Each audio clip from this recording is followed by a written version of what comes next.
All right, good evening, class. My name is Aaron Singleton, and this is streaming class. I'm a streaming training coach. And today we're gonna go do a review of things we went over in class. I think last week we went over your streaming team. What's your streaming team system? So we'll do like a little quick 30-minute refresh.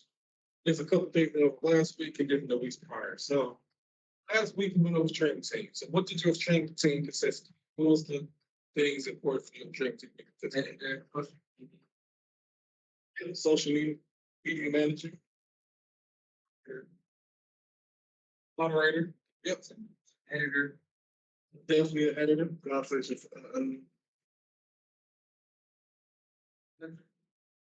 Manager, I think it's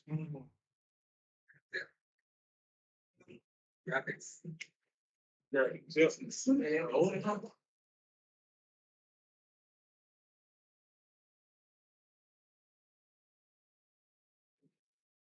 These things are important to your training team because they help your channel grow, right? They're going to give you more time to do what nobody else needs to do.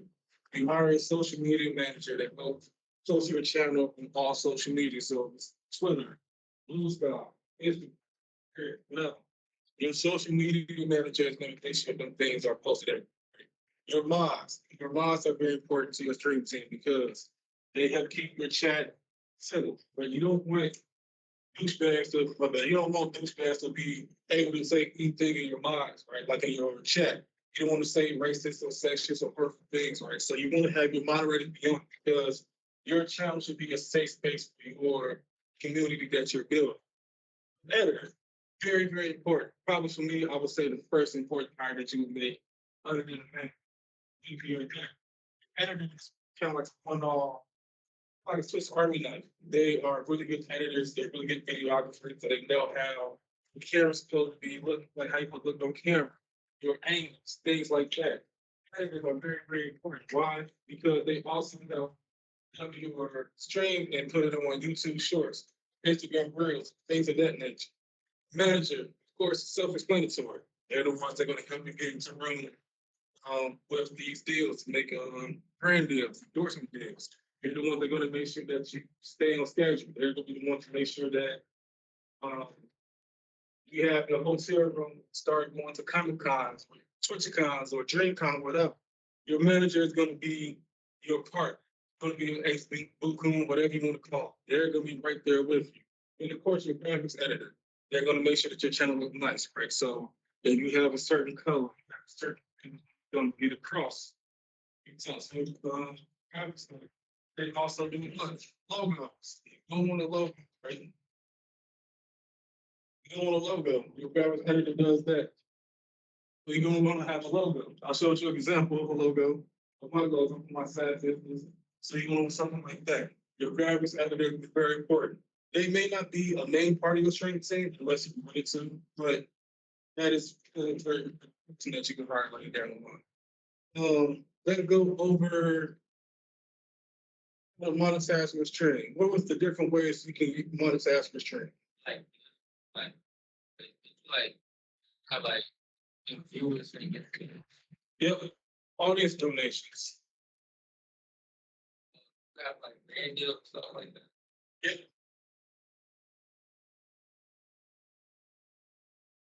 Brand deals.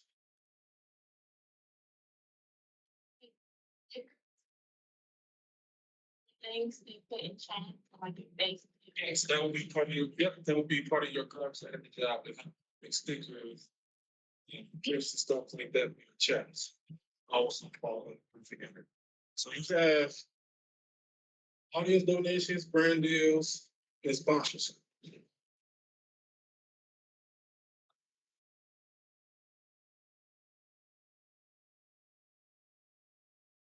Why are those three things important? Because they are pretty much going to be the lifeblood of your channel. That is how you make money. Because even though if you choose to go into the streaming career, having a Twitch channel, whatever, you still have to make money. That could be your passion, but you still have to make money. I love I love technology, so I love fixing things, right? It's a passion that, but I want to make money, so I'm going to charge because I need to make money. Same thing with these. You're not charging, but these are ways for you to make money. All these donations should be self-explanatory. These are the people that will give you money, super chats, just PayPal donations, if you have Patreon, things like that. Audience donations, audience donations. A lot of money right there, right? For example, I think I said before, I listen to a wrestling podcast, and he probably brings in like saying 20,000 a month, just audience donations, and he still has full attention. He only streams Monday, Wednesdays, Fridays, and then his main podcast is on Sundays. Brand deals, very, very important. These would be short-term short-term deals, like a 3-month deal.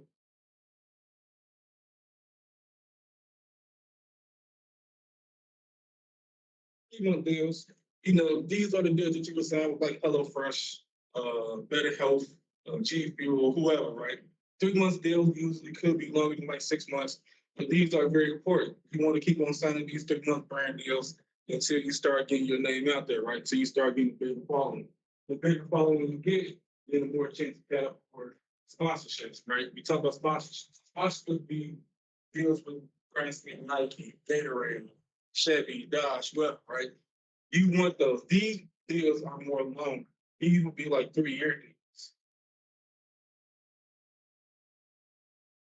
These would be like 3-year deals, right? That you would sign with them. It'd be like a 3-year. Let's say you sign like 3-year, like $3 million deal. So you get $1 million a year. If your channel get bigger and bigger within these 3 years, they can always bring you back to the table to negotiate more years, better terms in for you, right? So you want that. You want to be able to have better terms. Why? With Nike, they can give you your own shoe colorway, right? You can get like some Air Maxes, some Jordan 1s, whatever, your own colorway. Gatorade, your own flavor. What's you got? Cereal, like please, I guess, you're gonna be on the box. So that's why sponsorship deals are important. Right? All of these go ahead. All these donations shows how much your community cares. Regular shows how many eyes you have on it. When you have people like Better Health, Slow Fresh, Chief New, PDP raise, whoever, giving you 3 months brand deals, that lets you know that you have eyes on your product. You have people there that's watching your product. And of course, brand deals turn into sponsorships. I always want to say sponsorships when they come. Like I said, those more long-term deals, 3-year deals, like $3 million starting off, but you can always get that pay up and also get the security of the years too. So, and other things. Something happening doesn't work out, still get paid. But always your contract, read your contract. That's when you have a manager, and also that's when you would probably hire a lawyer too. When you start dealing with these two, you're going to start looking at a lawyer, right? Also part of your training team because they're going to make sure that that's you. Uh, oh, always want to make sure that you have a lawyer when you're doing these two things. Look over your contract, make sure you're not getting screwed over, nothing shady going on, everything on the up and up. Now, I think that's the end that I'm going to cover on the past. Now we can focus on a new lesson this week, which would be Da Vinci Resolve. So in this class, we're going to look over two things. We're going to look over Da Vinci Resolve, and we're going to look over OBS. OBS is the one we're going to start off right now. Probably do Da Vinci Resolve if we have time today. If not, that'll be next week. But we're going to go over OBS. OBS is go to it.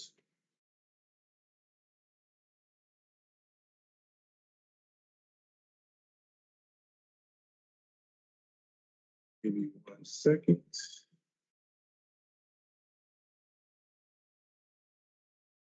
OBS is open broadcast source, right? It's an open broadcast source. This is what most, if not all, creators use for streaming. They use OBS. It's open source, so it's free. You don't have to pay for it.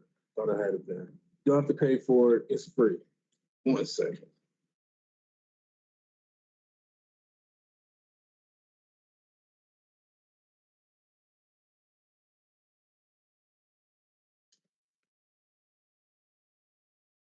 Okay. All right.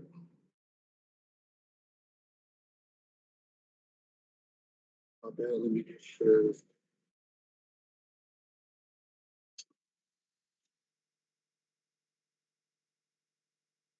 All right. So OBS, open source, open broadcast source studio is free. It's free to download. You can download it right now. You have two.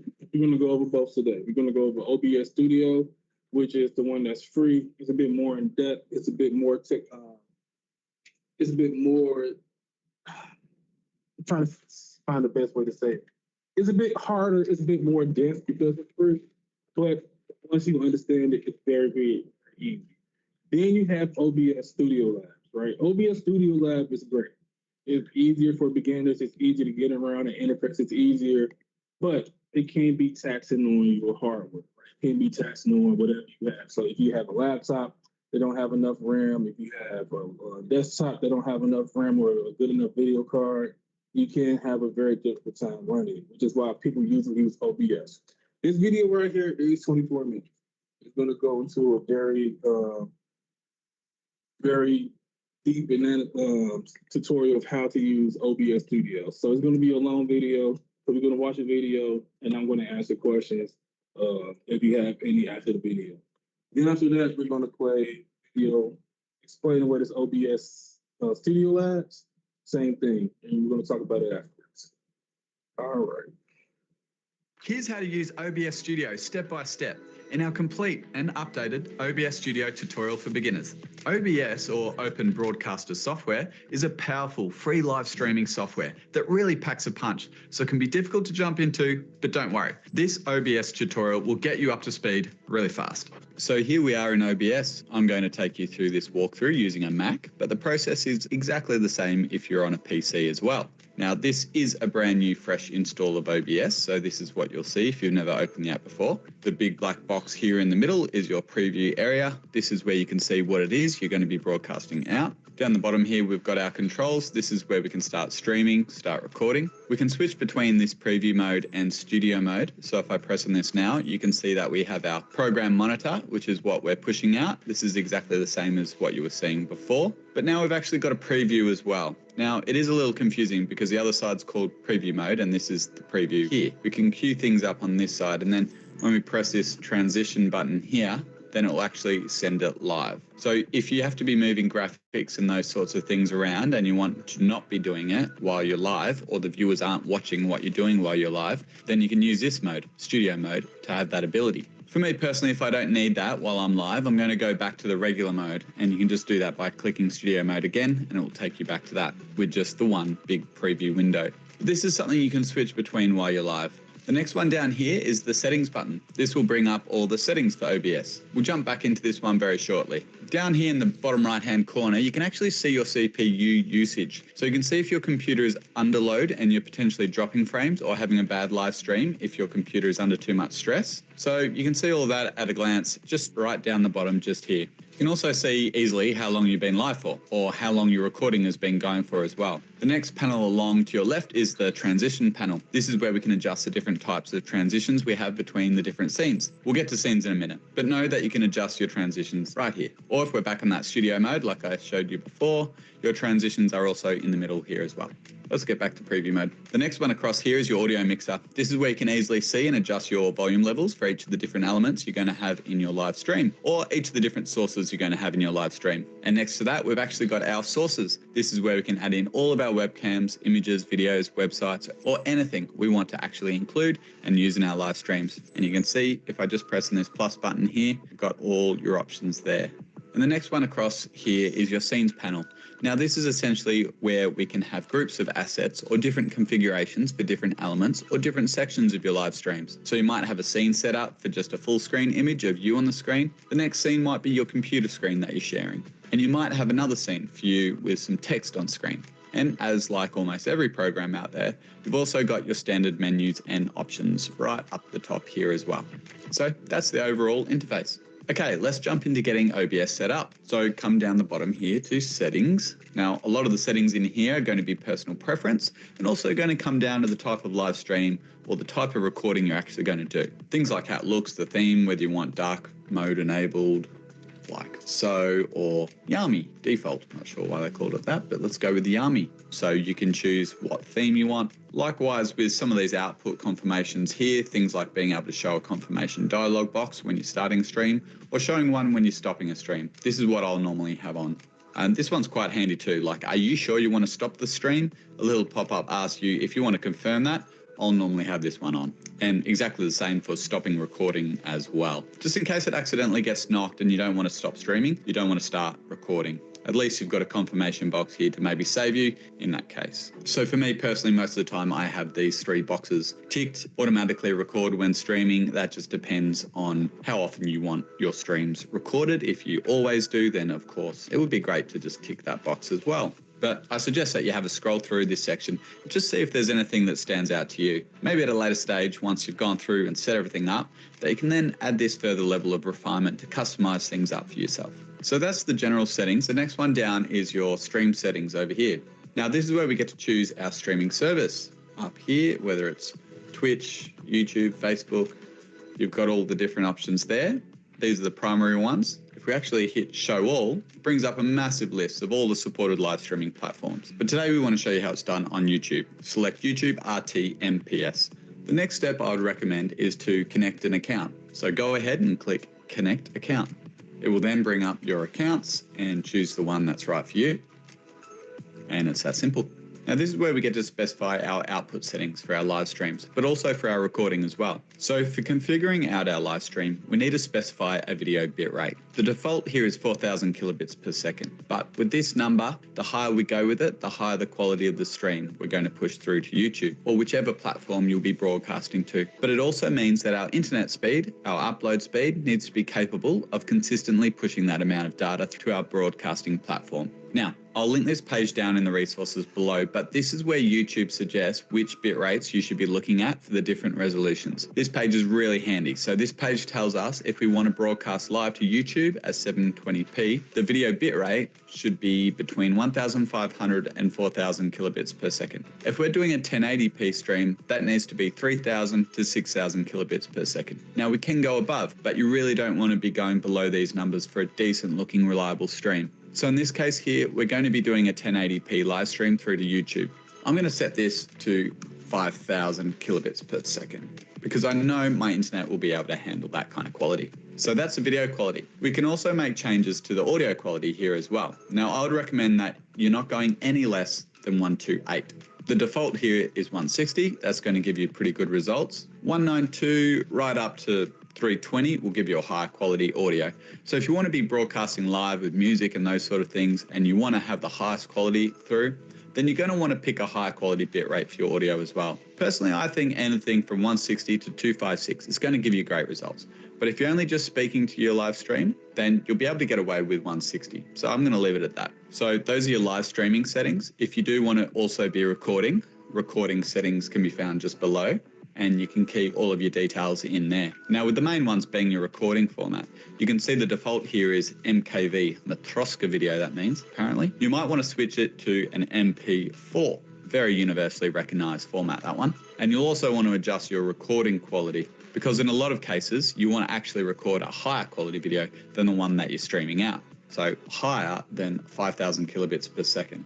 And I love the default sort of wording they've got here. They've got high quality, medium file size, indistinguishable quality, large file size, lossless quality, tremendous large file size. So that's going to be highest quality there, but I think it's pretty safe to go high quality, medium file size in most instances. The next area we want to work on is audio. So we click down to audio there. We dive into some of the audio settings. There's really only a couple in here that you need to look at. The rest are going to be fine by the default. The first one is your channels. By default, you want to have this set to stereo, unless you specifically need to be broadcasting in mono or 2.1, 5.1 surround sound. For most people, you're going to want to leave this at stereo. The one that you really want to check in here is your primary audio source, which is your mic, your auxiliary audio. So this one here, not audio 2, 3 or 4. Don't worry about those. Just the first one here. And you want to change this from default to your actual microphone that you've got connected. So for me, it's this Rode NT USB Mini. And make sure that is indeed the microphone that you've got connected to your computer.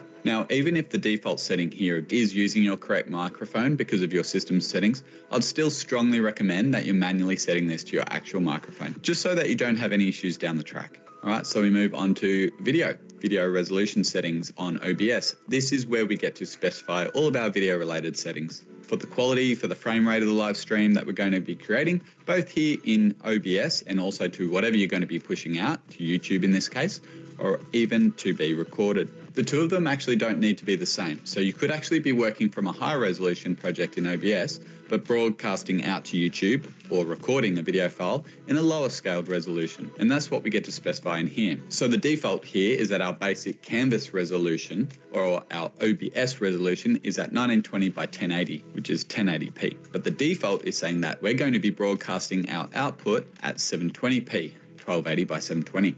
So I'm going to hit this little drop down arrow and I'm going to switch this to 1920 by 1080. Let's make it the same so that both our OBS settings and our output through YouTube is going to be the same at a nice HD quality.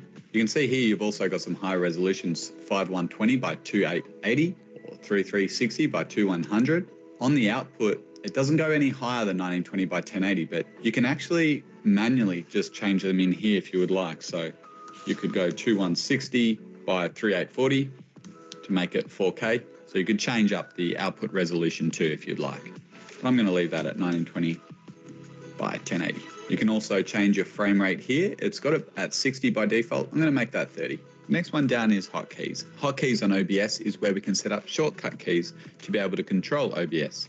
So we can create our own keyboard shortcuts to do things like start or stop streaming, start or stop recording, or a heap of other functions that you've got inside of OBS as well. So this is something that's not necessary, but it can really streamline the way that you're able to control and configure everything up and run your live stream while you're actually live. The next tab here in settings is accessibility, which is one of the newer features, which is pretty cool because it helps people who may have a disability or may have some eyesight issues to select colors throughout the interface that better suit them. So there's colors here by default with their color codes, or you can use different colors and select your own color that suits you, which is really cool for those who need it. And down here under advanced, you guessed it, there's a lot more advanced settings in here. I would say that one that I do check here quite often and make sure is selected is to automatically reconnect. So this one here, make sure that's enabled. So if for whatever reason your internet drops out, it's actually going to automatically attempt to reconnect and to restart your stream with this setting enabled. So we're going to hit OK because we're happy with all our settings.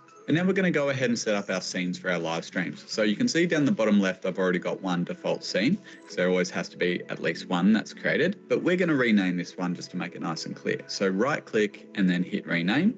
And let's just call this one main camera.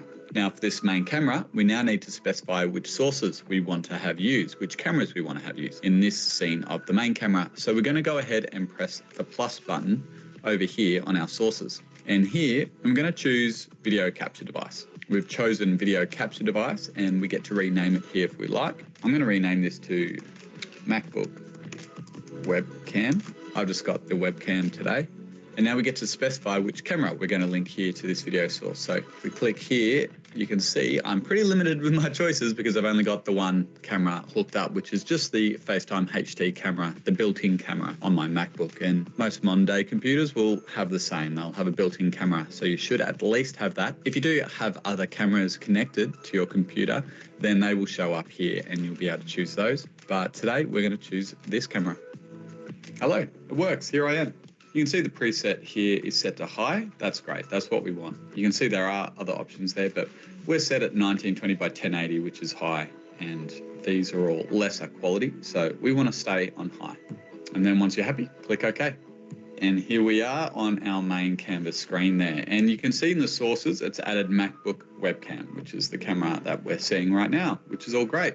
Now, it is important to know that you aren't just limited to the one camera. I do have just the one hooked up to my laptop. But if you click here and you went video capture device, you'd actually have the option to add more. If there were more, you could add more there. The other options are that you can add all sorts of things. So today I'm going to give you the example of, let's say, a presentation that we could add in. So I've gone image, you can go browse, and then you can select your presentation. And there we go. And if you've got multiple pages to your presentation, you can simply go image again and find the next page of your presentation and hit OK. And you can see down here, you can just simply turn those off and on. You can also change the hierarchy of them. You can move them above each other and choose which one is most important just by clicking and dragging like so.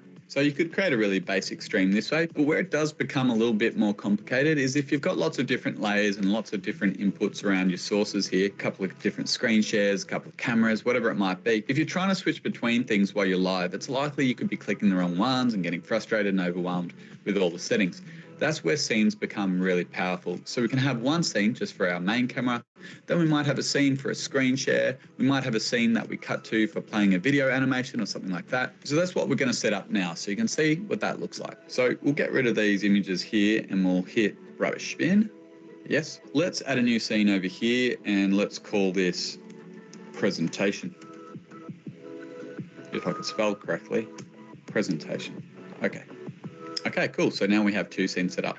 Our main camera, hello, and our presentation, which has nothing in it at the moment. So let's set that up quickly. We hit plus, we go image, we find our first image of our presentation, our cover, happy days. Let's add a couple more just so it can look like a real presentation.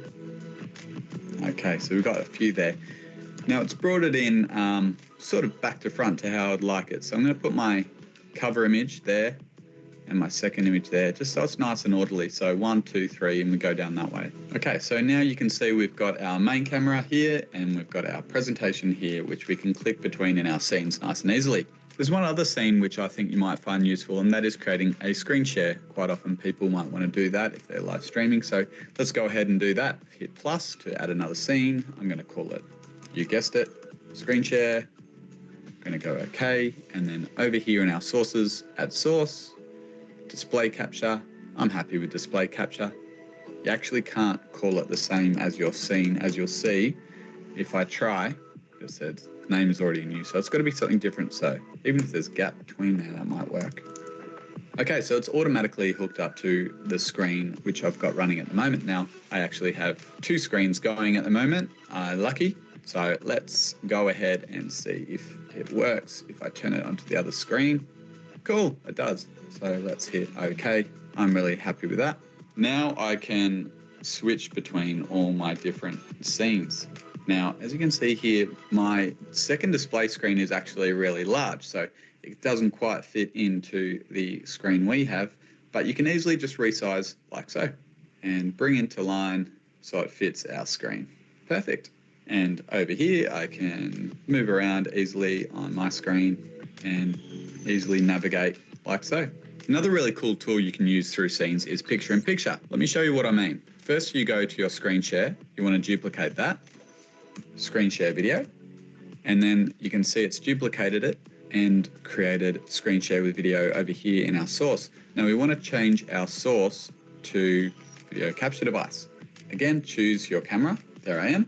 Hit OK, and as you can see, it's put me on top of that screen share. Now you can resize your camera there, you can bring it down, move it around to wherever you like, and then you can move between your scenes, like so.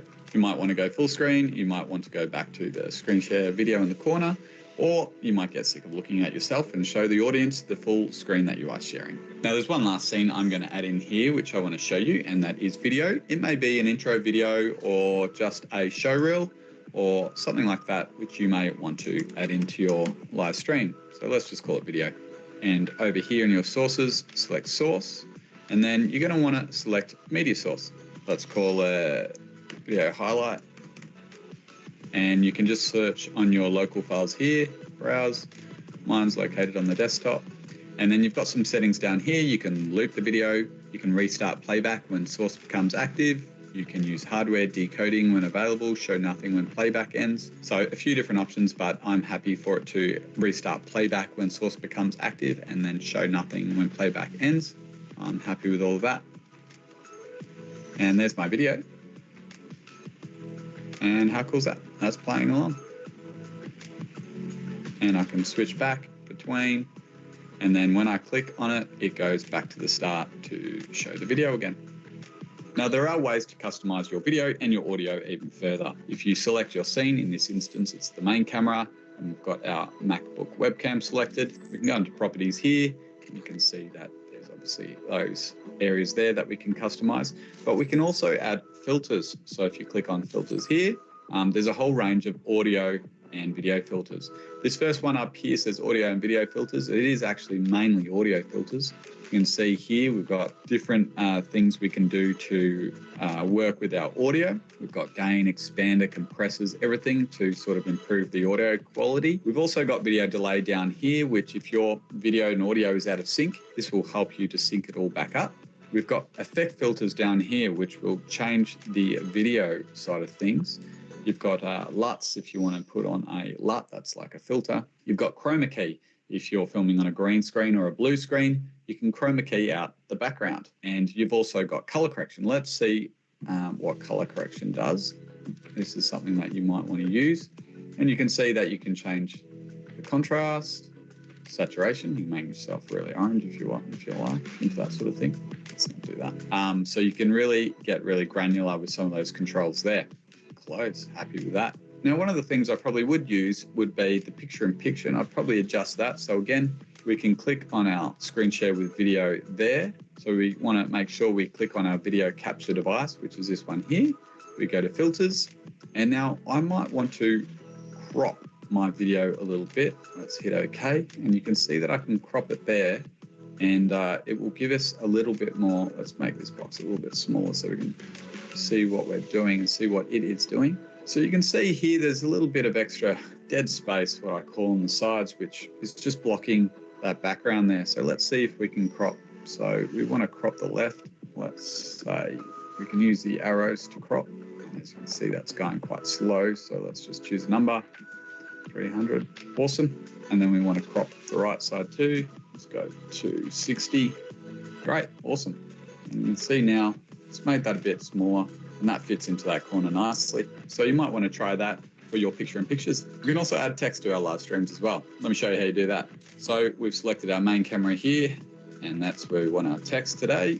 We hit plus, we go to text. Let's call this Tom title.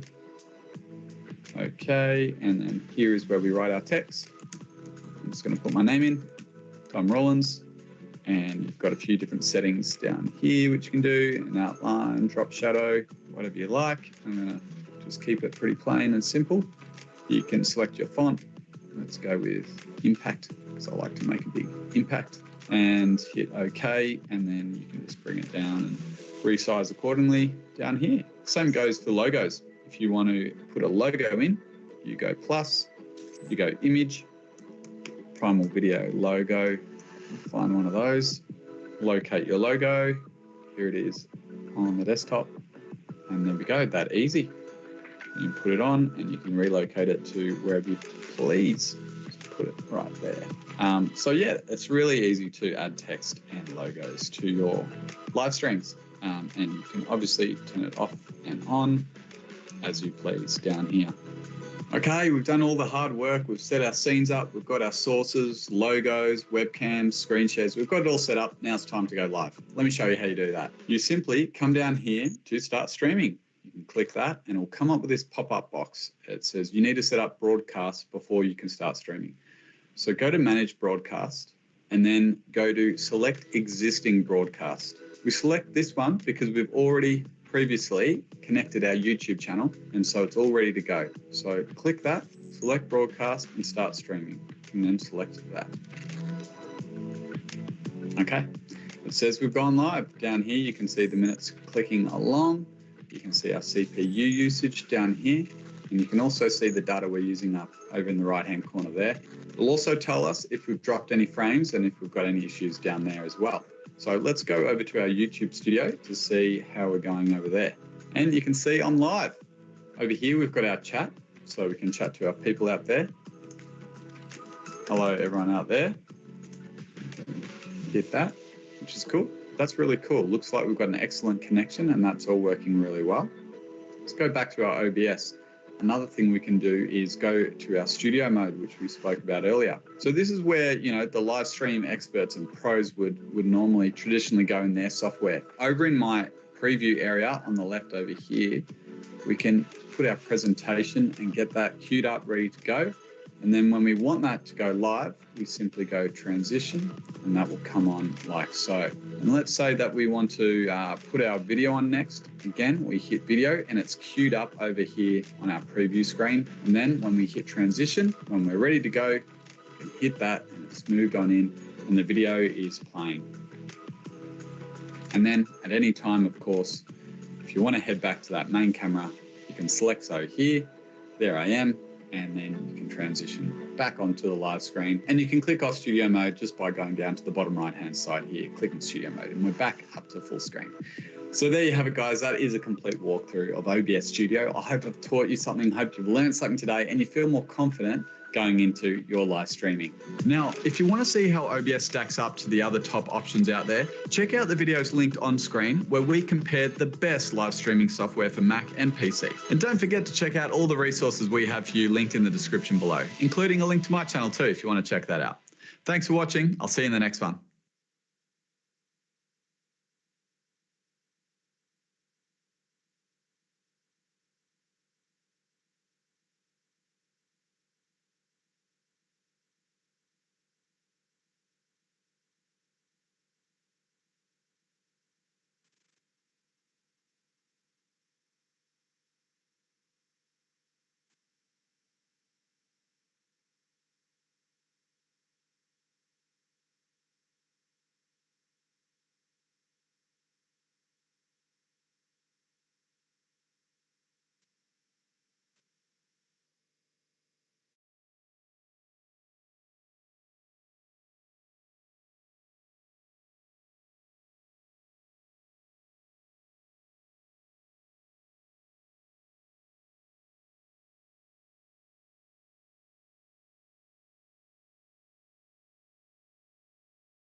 You should use to go live 3 years ago, I probably would have said Streamlabs without a doubt. It is straightforward and the easiest to get set up with and go live.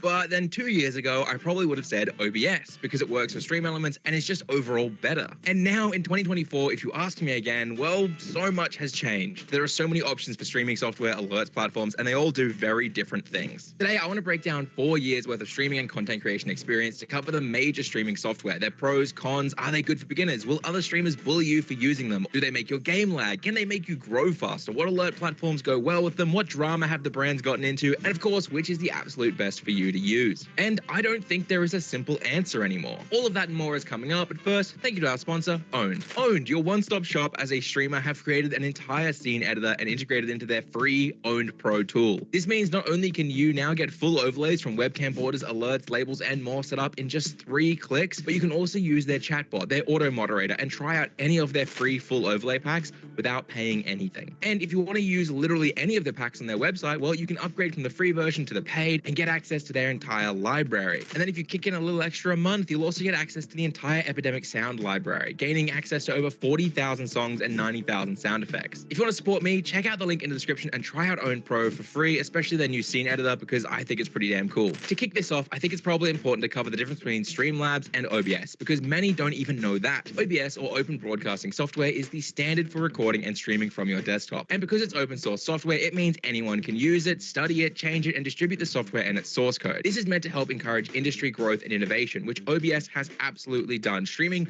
would not be where it is today without OBS and their team. But this also means Streamlabs, who were originally an alerts and label platform, were able to take the source code for OBS and use it as their bones. And then they built a skin around it. And not just the skin, but they also built teeth, hair, sweaty feet in the form of alerts widgets, their chat boxes, and a lot of other features they've built on top. That is why it's called Streamlabs OBS, or why it used to be called Streamlabs OBS before the drama, which I will cover the drama soon because I think it's important you understand it. But first, what are the pros and cons of Streamlabs, who should use it, and why? Streamlabs OBS has added a lot of features over the years and weirdly also removed a lot of features that OBS built in for some reason, and I'll cover those soon. In short, it does almost everything OBS does, but it also has built in the alerts widgets, the chat widgets, the stream label widgets, and have taken all those things you used to need other software for and integrated it into just the one tool. This was great for beginners as well, and they've been very focused on helping beginners, which is why they also added the overlay tool. Essentially, a designer like myself or owned create overlays, and they set them up in Streamlabs and export them out as .overlays. This means anyone can download that .overlay and install it with literally one click, which is kind of amazing. Whereas OBS requires you to set it up manually piece by piece. They've also added an amazing tool called selective recording, meaning when I'm live, I can say, hey, record my stream for editing later, but don't record my alerts that pop up on screen, meaning I'll just have my gameplay and my webcam, which is much better for editing. But it's not all good news. All these features are great for beginners, yes, which means mostly beginners use the software, and that means they can't fix the issues it has. For example, Streamlabs just being open uses on average a minimum of 8% more CPU than OBS. This is before you even try stream or record. It's just so bloated already. 8% sounds small until you click go live or until you realize that the beginners who use it don't have beefy PCs. Not to mention, it's incredibly buggy these days with constant glitches, alerts, lagging, their widget theme resetting, and so many other things. It's such a shame because often new streamers come to our Discord for help, and our group of professional Twitch partners and streamers who volunteer to help these beginners will spend ages trying to, and sadly, because Streamlabs is just so strangely unstable, the solution often tends to be, hey, can you try this out in OBS, and does the problem still exist? And well, they usually always say, no, OBS works perfectly. And then we just link them the videos that I've made on OBS, and they're set up and streaming perfectly in seconds. And this, of course, isn't even mentioning all the drama, which began when Streamlabs asked OBS if they could use OBS in their name. The OBS team asked politely not to, and then they did it anyway. Or another example is when they paid for ads to appear above the original OBS project website to intercept new people looking for OBS. Or when they stole an entire website and product word for word off Lightstream, or taking free tools that people can use and locking them behind a paywall to make new creators subscribe to their premium version because they don't know that these tools exist for free already. Genuinely, it hurts to see how it's all gone down because I know several of the Streamlabs team and I've worked with them in the past, even been sponsored by them in the past. But that doesn't mean you, the user, shouldn't know all the facts, which is why you should also know the OBS devs have sort of forgiven them. In short, a few days after the biggest parts of this drama came out, OBS quietly added Logitech as a member of their highest tier sponsor, which, if you don't know, Logitech owns Streamlabs. And for some reason, nobody really talked about that. So maybe we should just move on and talk about OBS instead. Look, this is the OG. This does everything you will need. And anything it doesn't do, there is a plugin for it that can be installed with one click these days. It will be as resource intensive on your PC as you make it in the settings. It's not bloated, it's easy to use, and it has the most passionate community of content creators and developers working to make it the best tool for every streamer out there. OBS will always work better than Streamlabs. Of course, if you set it up right. The only major drawback is that to a beginner, it is very daunting to open OBS. There is no quick installs, as I said, so it has to be done manually. But I would argue this means that you get more experience as a creator. It has no alerts, chat labels, or other widgets built in, so you'll need third-party software, which I will cover soon. But as we've seen, this also could be a pro, because if they'd integrated all those things, it could have caused the software to become unfocused and bloated. And because you'll need an alert platform, let's get into that as well. First up, Streamlabs. Yes, it is an alert platform, but they've also made it so that a lot of their alerts and widgets barely function unless Streamlabs is also open and you're streaming from it. It's also quite glitchy, and the way they have the setup and customization is quite archaic and behind the times. There's no visual scene or alert editor, which should be industry standard, but hey, at least it works with YouTube and Twitch. Stream Elements is next, and this truly is the go-to for many streamers. It works with YouTube and Twitch, and it uses a visual scene editor approach to let you customize alerts, chat, stream labels, and everything else visually, making it easier for beginners. It isn't resource intensive, and it does a great job slotting directly into OBS, but be aware if you use Stream Elements, they will spam you with, to be honest, predatory pay-per-performance sponsorships. These will come through constantly, and if you accept them, well, it means you're going to spend a lot of time advertising a brand that will likely not pay you at the end because you didn't reach their performance goal. Next is Twitch alerts. While they lack chat widgets, stream labels, and all the other bells and whistles that these other tools have, I love them. They are built directly into Twitch, so they don't work with YouTube, obviously, but the amount of customization and generally cool shit you can do with them is next level. Finally, StreamerBot. This is the complex bastard child of some geniuses, and it has to be the all all-time greatest tool for streamers. You can create not just alerts, but make it so viewers' donations, channel points, bits, subs, follows, whatever it is, can trigger all sorts of things, from changing your lights behind you, turning on sources in OBS, playing songs, literally anything you can think of, StreamerBot can pretty much do it. It's just also very confusing to look at when you start, but it's worth it because it has to be the all-time deepest platform. And finally, before I tell you the best software and the combo you should be using, I should say Own Pro, who yes, sponsored this video, is an alert system. It's a scene editor. It's everything I mentioned in the ad read, so I won't go over it again. I just think it's important to mention it is an option. So which should you use? Well, I have a dirty little secret about this entire debate. These days, if I were to start again from scratch, I would like to be told to go with OBS and Twitch alerts personally, or if I was on YouTube, OBS and Stream Elements. Now, I mentioned a dirty little secret. Well, let me tell you something that I wish people would say more often in this industry. Whichever you choose to use doesn't fucking matter. If your stream does everything you want it to, that's all that matters. At the end of the day, the two programs are practically identical, and a viewer can't tell you're using one or the other. In filmmaking, we used to say it doesn't matter how you get the shot. It doesn't matter what camera you use. It only matters what's in the frame, because that's what makes the viewer feel. If your stream is high quality, if it's clear, you sound good, and does everything you want it to for your audience, then use whatever the hell you want. Stop the idiotic debating, and if you want to learn how to use OBS, click here. If you want to learn Twitch alerts, click here. If you want to become a member to support the content for just $1, click here or here. I'll put it on one side. I really appreciate it. I'll see you guys next week.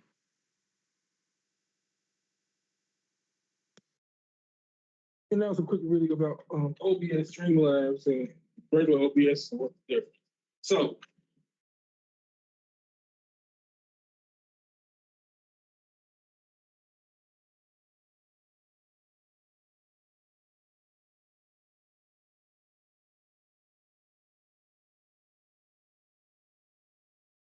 all right, so you have OBS, you have Streamlabs.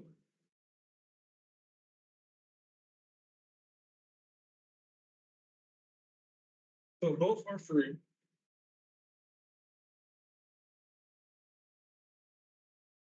This one, the UI, the user interface is better. It's friendly to people that don't know how to use the tech of OBS. So that's why people more so use Streamlabs than regular OBS, because the UI is friendly.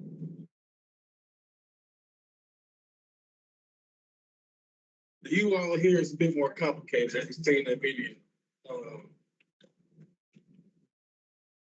It's a bit more hard to use the UI with running OBS. It's easy once you understand what to do yourself for the very first time, but it can be hard to get into first off the bat. Streamlabs, on the other hand, was made to be more user friendly, so anybody can use it. Right? Anybody can use Streamlabs. Right? You have 10, 11-year-olds that know how to use Streamlabs when they dream on social use or whatever like that. OBS, not so much. They both are free. And plus, with OBS, they can see this and use more so, not just like with Twitch, but also like churches, like my church, they use OBS to stream online and stuff like that. Streamlabs is great, but it can be heavy in your hardware. It's hardware trick. So when you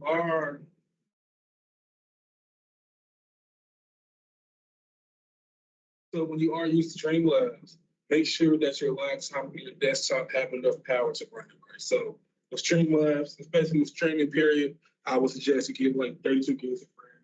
You have a video card. You have at least an i7 processor. And your Ryzen 7, and you use Streamlabs at the top of your laptop, just because it's gonna be so heavy. The reason why is you are friendly is because they put stuff on top of OBS. The base of this is OBS, but it's just layers on layers that they put on top of OBS in a Streamlabs so it can be more user friendly.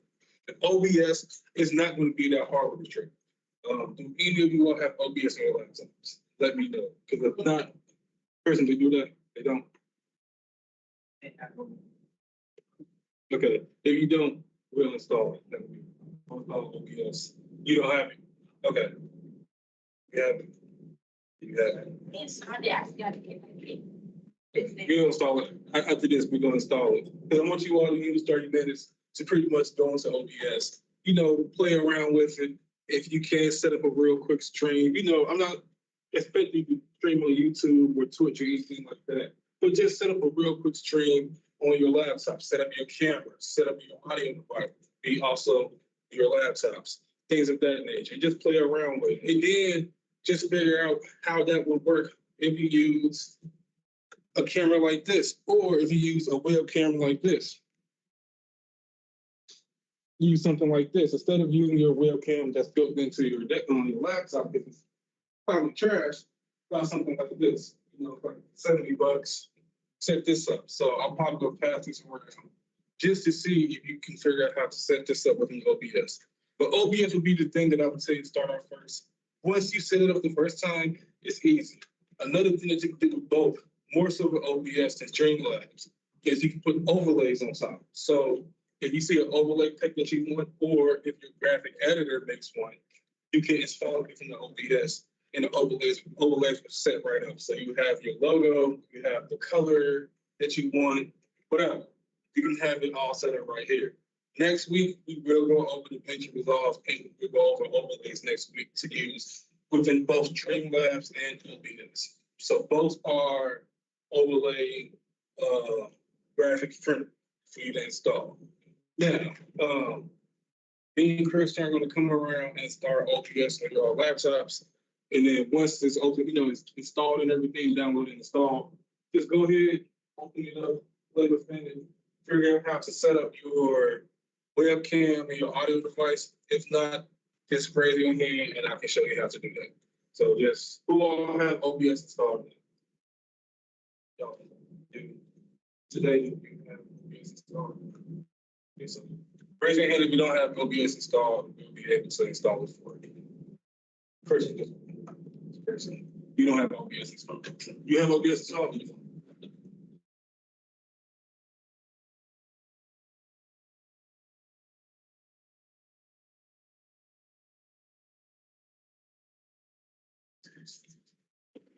No. It's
I see your mic is working.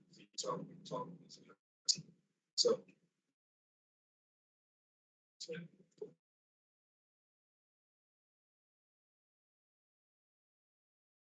Oh, no, we just gonna say you are. So I see both of your mics are working. So now you want to try to just. So yes. So let's do this right here. Storage. You can get optimize important. You guys have to.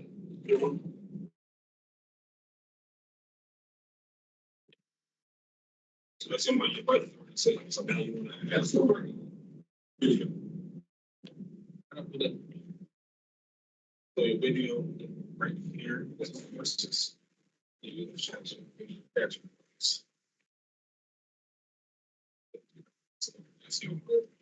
that right there. So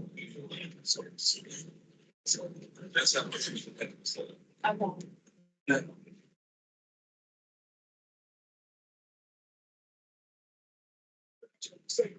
So let's say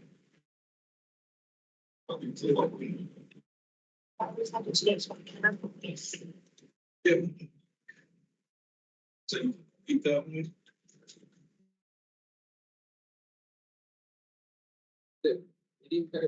So you can look at that.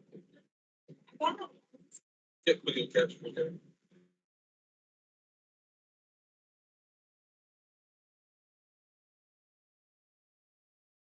Hey. It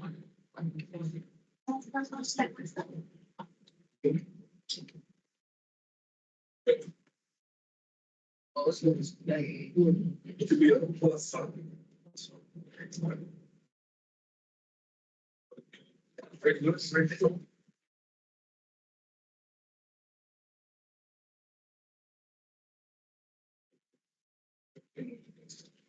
So let's get to this plus sign. Video capture that.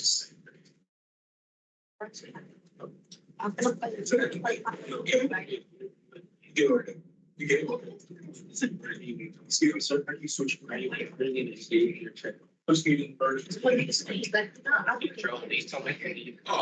like, I can't. Facing you, so it's okay.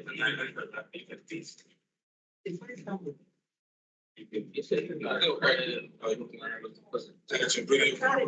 To hit the last right there. When I add your sources. It's facing you. So it's okay. Get video. Okay. And as you see, so you the plus sign. So you have the plus sign right here. Your sources box right here. You're gonna hit video capture.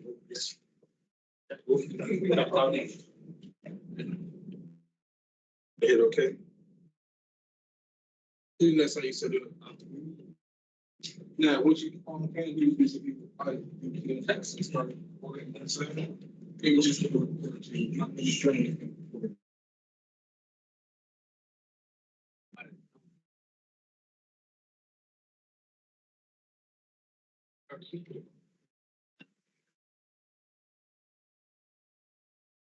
Stephen, sir? Yes. I'm switching to what they say.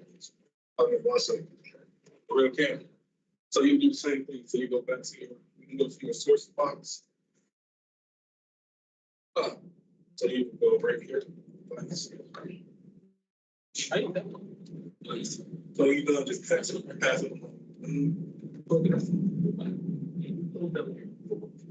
So if you had two screens, see that on the green screen. You here,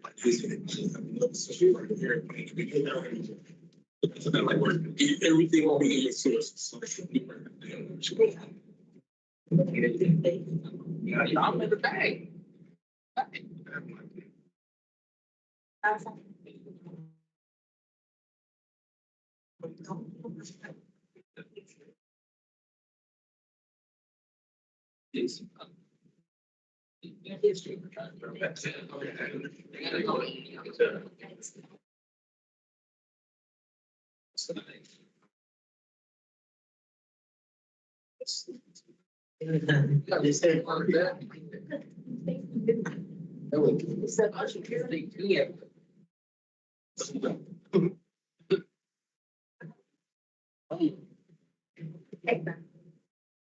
So there's no way to fix it. It has to be. It has to be a pretty like a computer. So you can yourself. Oh,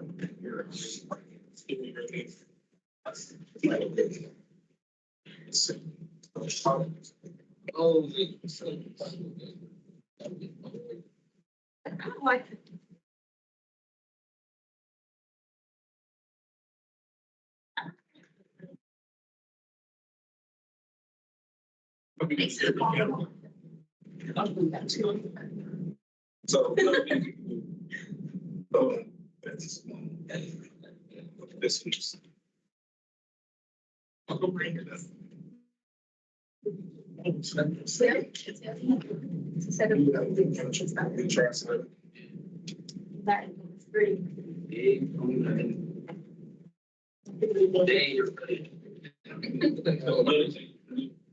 Saying it's up, saying.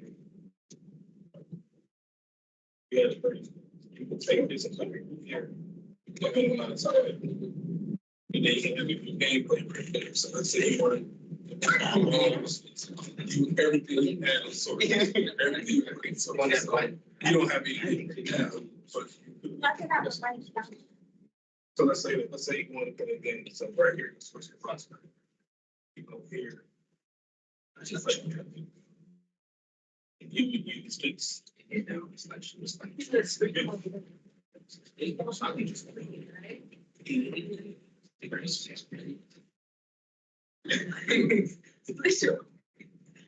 Not really down.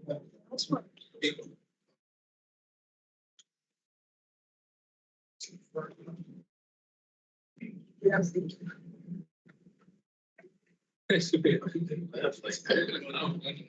So we get the same thing to your sources. Oh, I set up your plan. Bro, yeah, we're going with Google. Yeah, that's what I'm saying. We're Slack. Slack. So what's your sources? No, just click on that. Video capture. Now, once.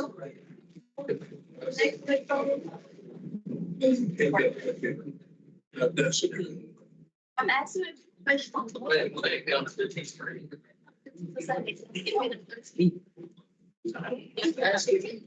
But we had external webcam, external camera. That's all you do is you have a box. I select on whatever. So go back to the webcam, back to that. That's what I'm saying. They use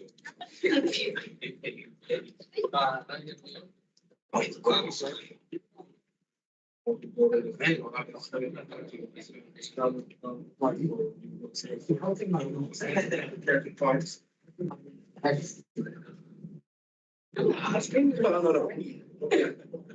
Just don't put. Your job, you slice. Take place to do the job.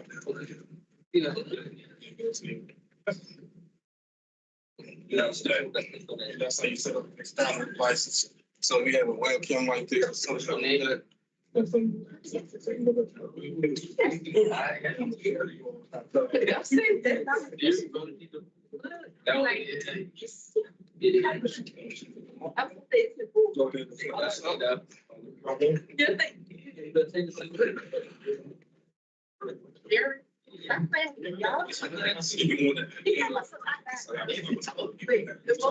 So it's everything you can ask.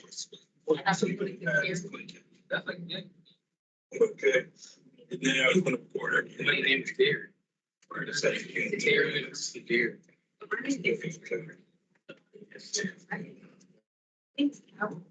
I'll say you get to set your body set up so I don't work. So you want to play the game. Yeah, I like to upgrade. That's like that. So you want to try the game to see how if you want to, okay.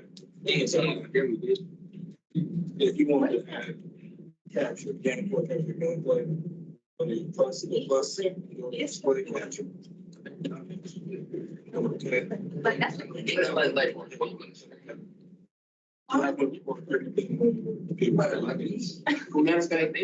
They might just watch it. You take yourself and minimize yourself out corner. That's how you set it straight. Display capture. I'm going to take this away from you, sir, so you can be with your laptop camera or name. this was pretty cool. What else I saw you? I want this.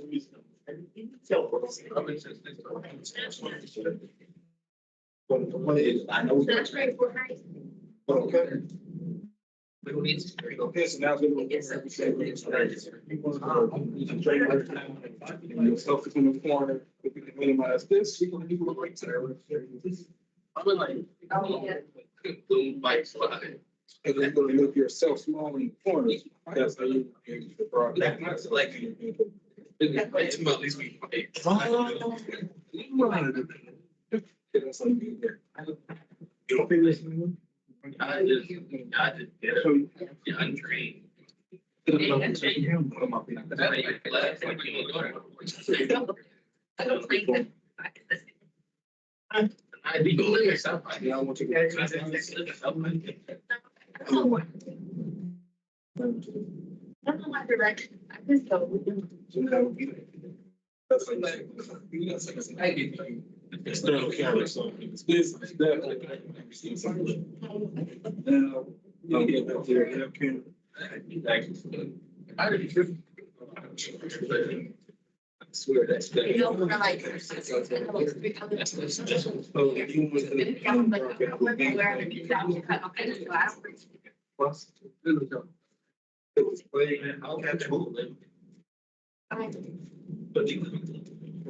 No. So right now. So right now. Everybody like. Again, you wanna show your flag. Just know you're acting. Get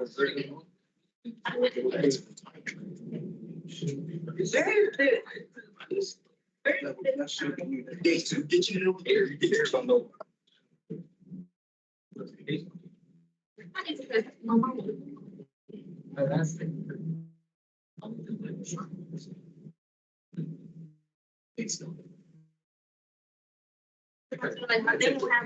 they don't have a survey.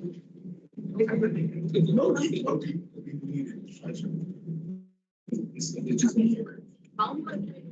Well, it's right here. Don't live. It's just that's a key way. I don't feel it. Look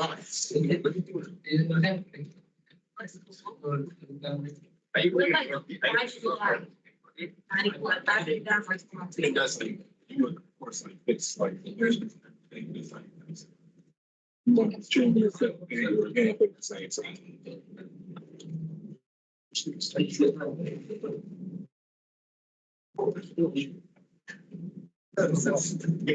Anybody have time to look? I know. When did they said about overdosing? Okay. You said us. Yeah, so, like, actually,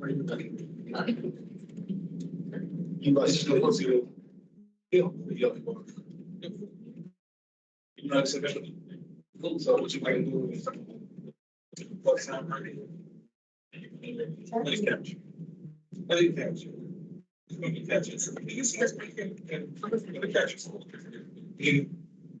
That's what it is. You can, that's what it's like, oh.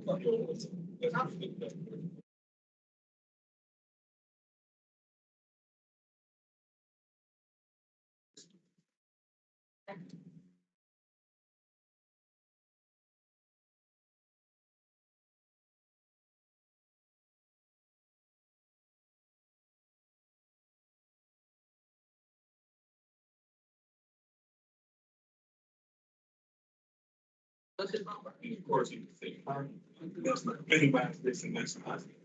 So the streams. Here. So then we just don't. About this. That's it. So you just look more. See,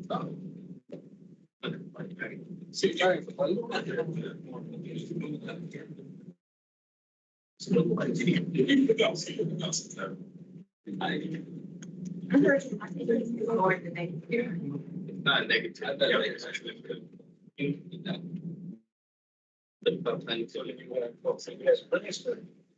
can cover actually all of this. One of the great specs that right now. Don't look, go ahead and just, you pull yourself in and you know, like that, okay, so we'll stop. Shit. No doubt. So, and then I will talk about. Shit, Rogers. What? You can go ahead and start playing the game. So I should say for that. So, you know, that's right. And we know that the mind. I think that all you was. Shit. I don't know how that is going. That's good. So, go ahead and move on. The moderator. But again, get. You don't have to live. So bad. I'm gonna find.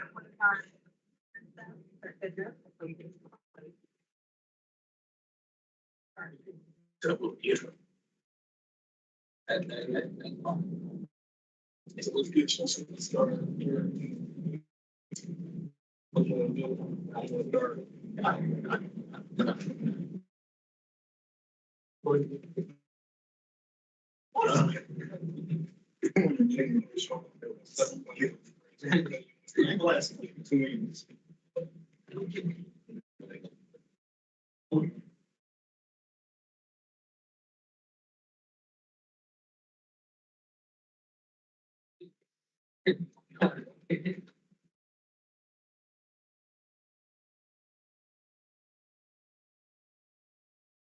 Anyway, once we get started recording, start recording, and then so I want you to have like push it. And then we go get things off back. But now they can say. It's not even watching the crowd. It's really what you're doing.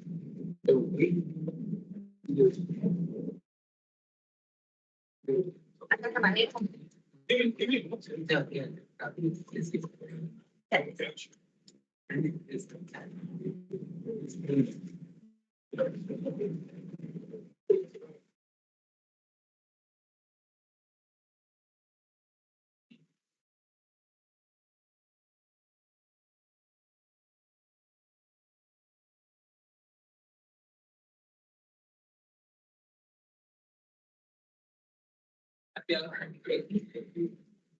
Let's start.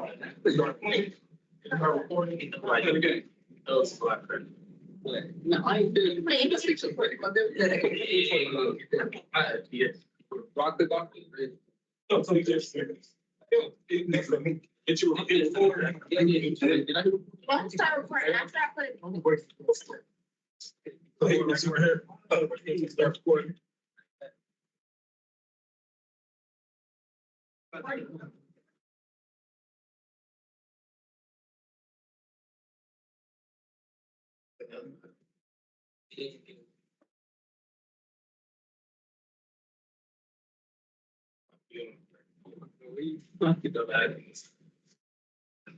Okay, you want to take here?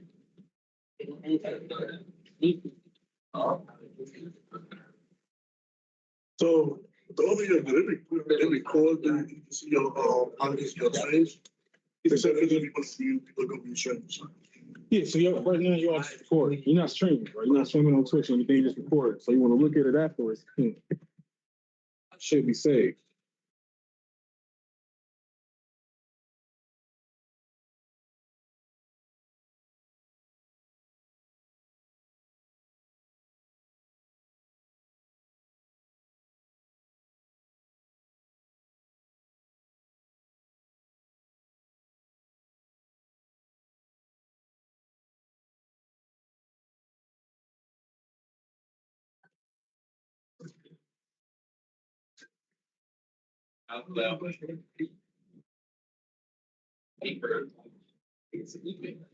Yes, nigga.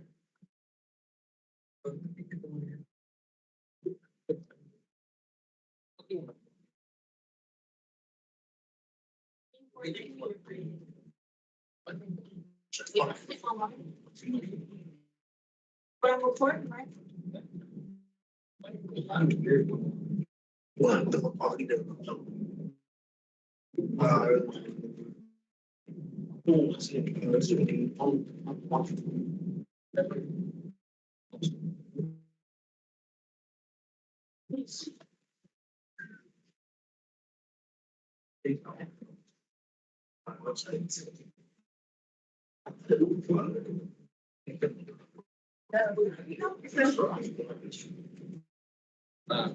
I said before.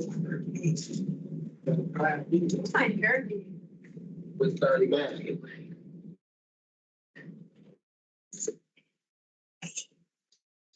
I want to get.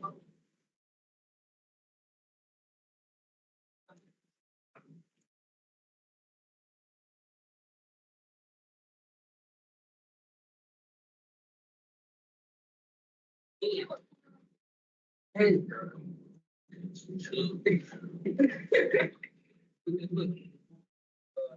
Yeah, it's gonna be, good recording, but everybody know my part. You know what? 40, Where do you invest there? Yeah. You got it, girl, where do you? I'm just so bad. You know how much, let them get there. At least got to. Hey, hairstylist. That's,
and how to improve your treatment. Because recording yourself video will give yourself breaks, train yourself live on your channel. So that's YouTube, that's Twitch, that's whatever. You recording yourself is getting your way ready for that. So what did we learn today? So today we learned about OBS. What is OBS? How to set it up. What it's used for. We also learned about Streamlabs, which is just OBS with layers on top. It's easier, the user interface is easier, but it's also hardware heavy, right? It's heavy with your hardware. So that means that you need a very, very powerful, a decent powerful laptop or desktop right? If you don't have that hardware, you can use regular OBS. It's a bit more difficult, yes, but once you set it up the first time, you won't have to really touch it again. All you have to do is to start record, start trading, more than likely start trading for you all in order to run OBS so you can run to your Twitch or to your YouTube or to your kids or whatever you're going to use to stream. So that's what we learned today. And then we also learned how to set up your audio, your video capture device, how to set up your capture device. So your video capture device is your camera. We also learned how to use the external camera, right? I have a webcam, I pass it along to everybody so they can understand how to set that up. So we learn how to set up the external video device, which is another camera. So it's the webcam I passed around, something like this that we use to record the class, or video the camera. That's how you set it. Also, another thing I should mention too also, because if your webcam is built in, it already has a microphone, so it can hear you talk. That webcam also has a microphone built in, so it can hear you talk. Some cameras aren't going to have that, so you're going to have like, the same thing. You go to your sources, go to the plus area, the plus at the bottom, and hit add video or audio capture device, and then you pick your microphone. So if you have a blue Yeti, you say blue Yeti. If you have Logitech mouse, it say Logitech mouse, whatever. That's how you add your audio device, capture device. You also want to have to do your display capture too, so you can record your stuff on screen. So if you're just starting off and you just have a laptop, you probably want to use that setup. You want to have your video game as your main thing, and then yourself in the corner to record yourself playing, talking, laughing, whatever you want to do. That's how you set that up. So next week, like I said, I want to picture a few random people, and we're going to play some of your recording. We'll see what went right, what went wrong, how we can improve. And then we're going to also continue going to go forward into OBS and DaVinci Resolve, how to set that up, right? DaVinci Resolve, you would use that to help edit your videos, so you can put them on YouTube Shorts or Instagram Reels, whatever. You can use CapCut too. So over the course of the next few weeks, I'm going to mostly just have self-record yourself, and then in CapCut, I want you to take slices off and save it, put it in CapCut so we can see how that works out. And while you probably want to hire an editor as soon as you can, because that's going to be time. So what time is it? Yeah, so that's what we're going to do next week. So next week, we're going to do OBS setup. You probably going to end up installing Streamlabs also. You see other laptops, you can use that too. It seems like Streamlabs will be more easier. Streamlabs is more easy. It's just very hardware heavy. That's the only thing. So it may crash. So I'll say that if you run Streamlabs and like a video game at the same time, it may crash just because it doesn't have enough. It doesn't enough RAM. It doesn't have enough cores in your processor. It's just very heavy tuned because it's using a lot of memory that's built into your laptops, desktop, whatever. So but I do want to at least try to get it installed just so you can get a feel for OBS. So if you do choose to stream forward in your spare time going home, you have options. Stream up to you. So we're gonna go through that also next week, how to set that up and do the same thing. Record yourself, see what went right, what went wrong, go over how to fix what went wrong, and just how to improve whatever you did right also. Right? So that'll be next week. So if you have any questions, comments, concerns, you can email me at aramis.singleton@services.org, or you can see before and after class. I will answer the question the best way that I possibly can. Until then, I will see you all next week.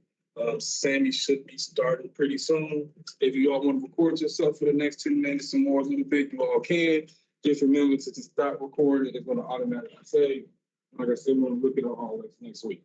So.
Can y'all remind me what a dictionary and a set are in just like general terms? Not the differences, but just in general.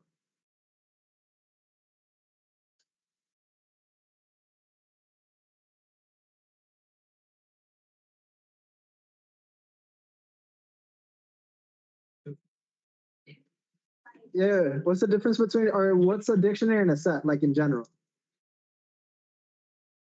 I'm not talking about the one with the words in it. Go ahead.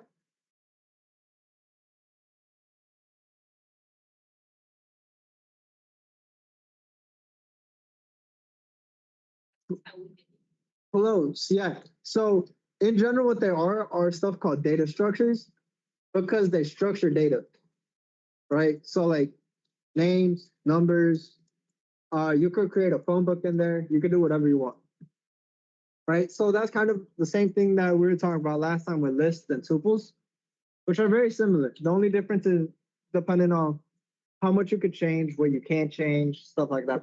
How's it going? Yeah, for sure. So yeah, the main thing that they use for is organizing data and then just providing different ways to store it so that way everything is just like organized, I guess I would say. Right. To do a dictionary, we use the curly braces and then each one has a key and then a value.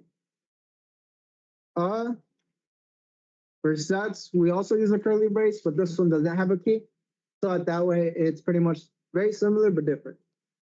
Do you guys remember what the differences between the two are? Besides that, one has a key, one doesn't.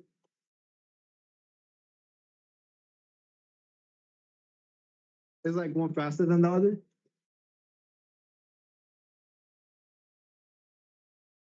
You think dictionary is faster? Why?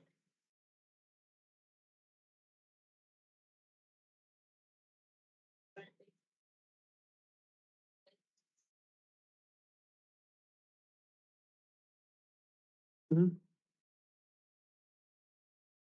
What about these two versus a list? Which one is faster?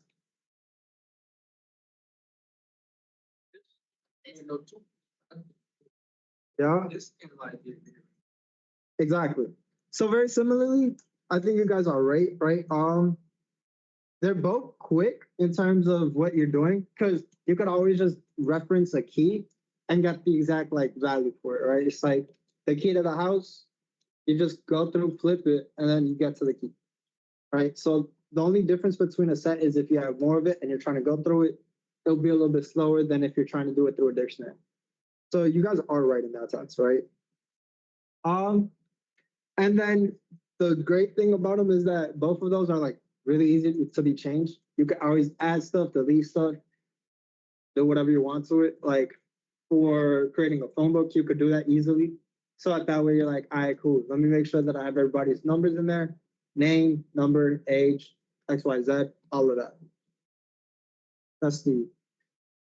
And then to do a quick capture of everything, dictionary is unordered, meaning it doesn't have a specific way that you could do it. You could do like first being the first item, last being the last item, middle being the middle item, or you could even go through, get the middle item first, get the first item last, get the last item second.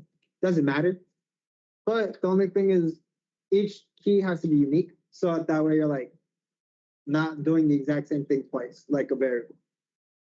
Sets are also unordered, but they're just unique elements. So you could have like milk, eggs, cheese, but you can have milk, eggs, cheese, milk. Because then it'd be like, fuck, why am I doing it twice? And then lists and tuples are both ordered, but lists are changeable, tuples aren't. And then let's see, how do we create lists using what little syntax? Do we use curly braces, brackets, brackets? We don't use the parentheses? For which one?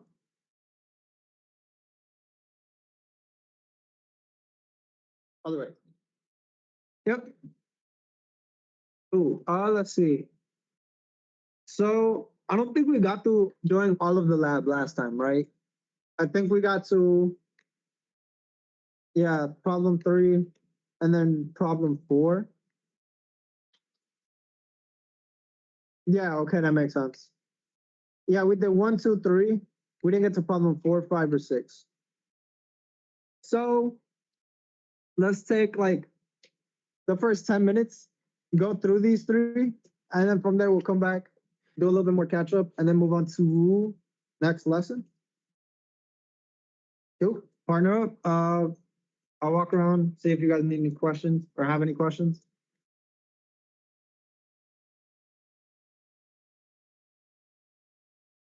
But before I do this,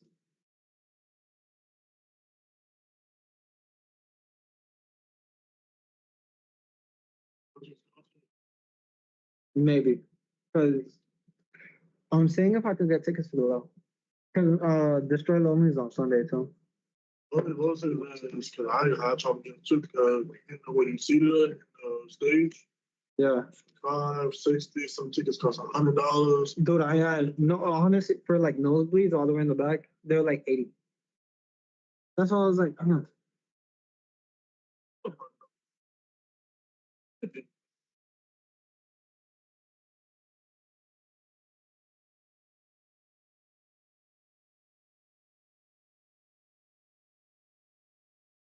me see.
Yeah. Wait, what do you mean? Like name equals set or like? Yeah, yeah. So it's pretty much works similar to how when we've created lists. Everything that we do so far is always like you choose a name for it, you do equals, and then you do the curly braces. In our case.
Wait,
let me see.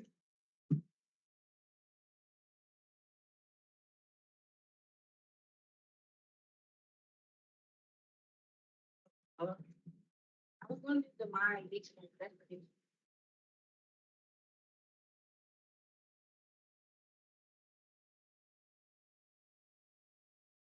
So, it's a sort of words.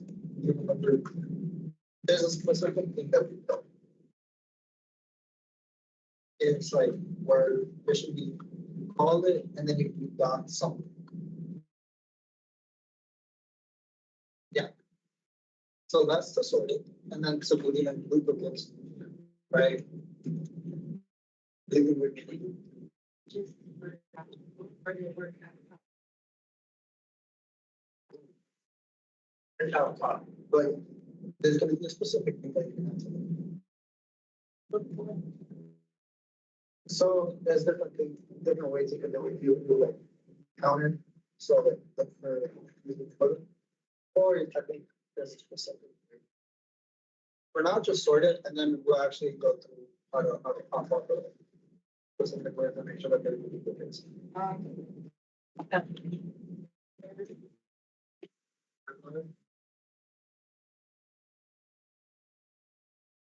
cool with this, right? Dot. Sword and then, so, yeah, for example, like you did, go there, or right next to, oh, I have just regular parentheses.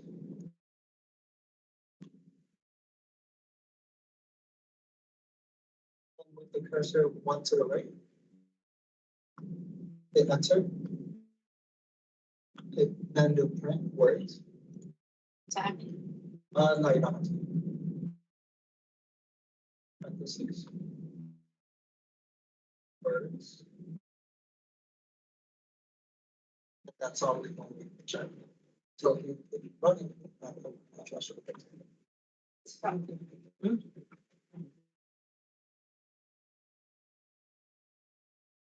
Oh, it's because there's, for example, scroll.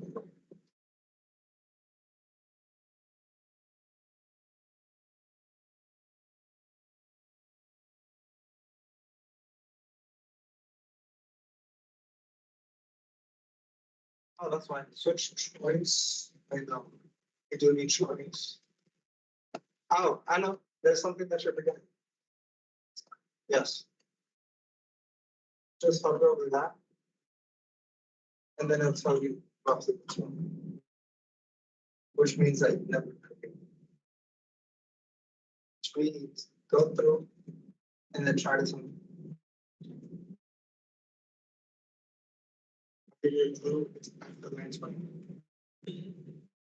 There should be a link between 2022.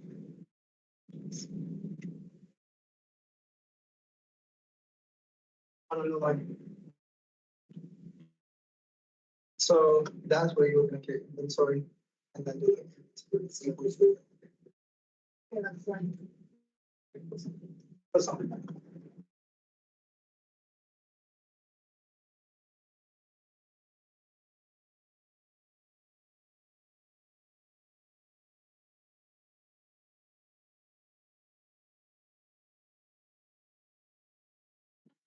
If you want that, so the position mark sword.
All right, cool. I'll give you guys a couple more minutes and then we'll come back together.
Oh, okay, sick.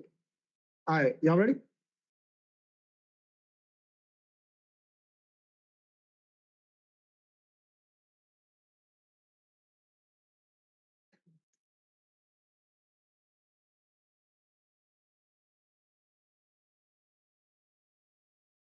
Gee, wait, what?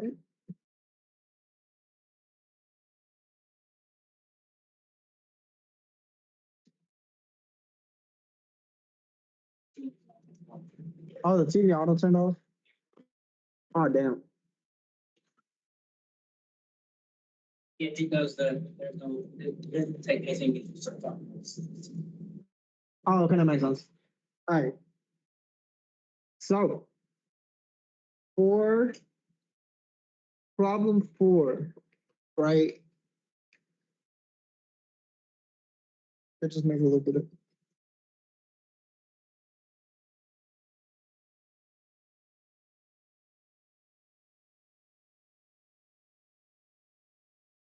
Thick.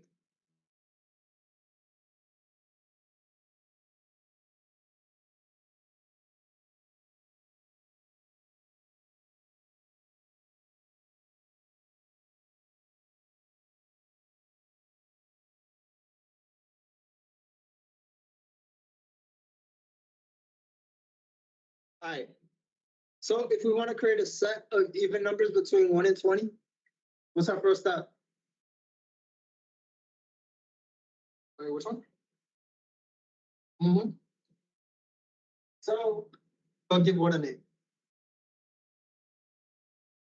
So give me the name of the set. Which one?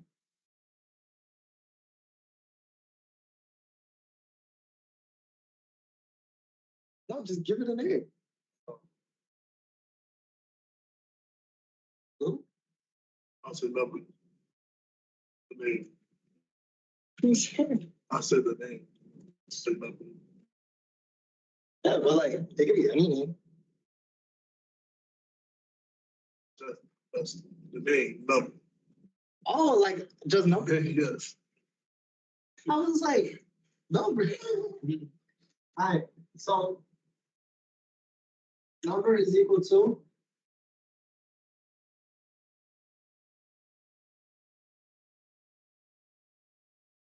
but there's an easier way to do it. Because we could do 1, 2, 3, 4, 5. But if we wanted to be lazy, how could we do it? I'll give you a clue. Also like a number. Well, So we could use a for loop. So we could leave this as empty. And then we could actually kind of do this step in one. So we don't have to go through and then try to figure it out. We could just do it while we're adding. So if we're to go with the for loop route, so we do for what?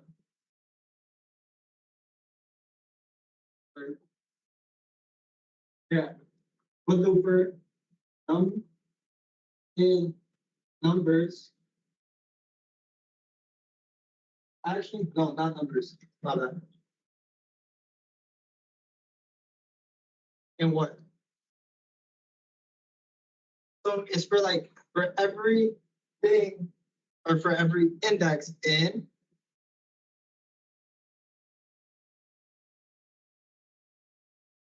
now 1 through 10, no, 20. But is it just 1 through 20? How would I write that? Starts with an R. Yep, range 20. But is it gonna be just range 20 or and then all we have to do is now we're going from 0.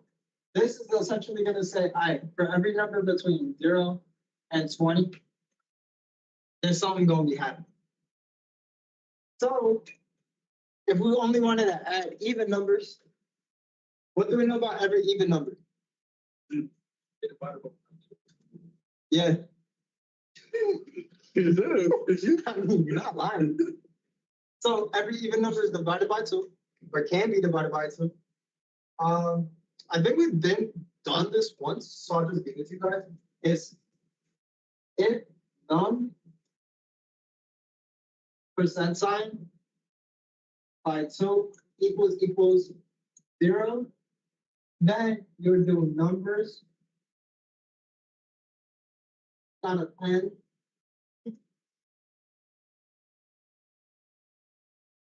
All the percent sign is doing is just telling you if there's a remainder, when you divide it by something, and this is equal to 0, then you can add the number. Wait, which one? This one.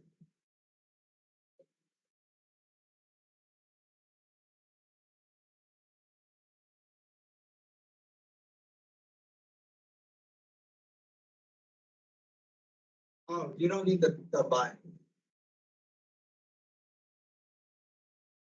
Then at the end, yeah.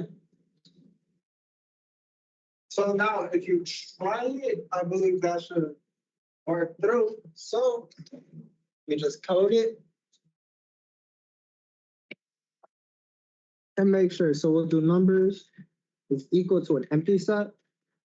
We'll do for num in range of 1 to 21, but we'll just do 21. If num divided by 2 Or I believe this should be. And then at the end, we can print numbers. Oh. I lied, my bad. We can't use a pen for this one. I think we could add though. No.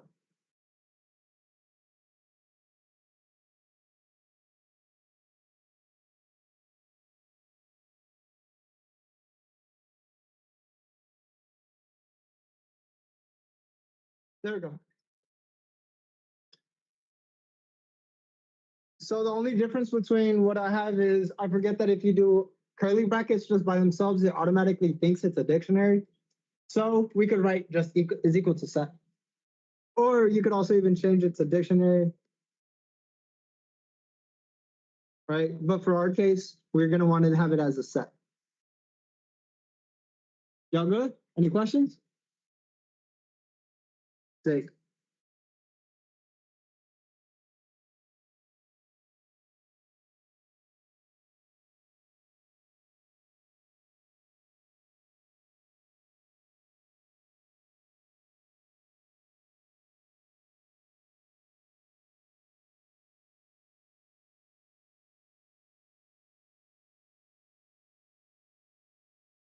Oh, damn. Okay, sick.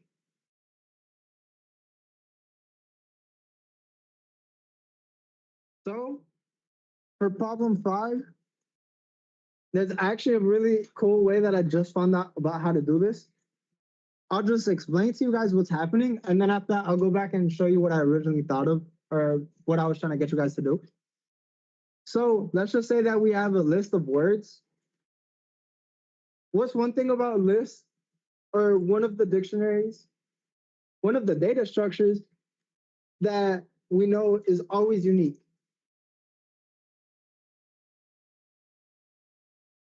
Anybody?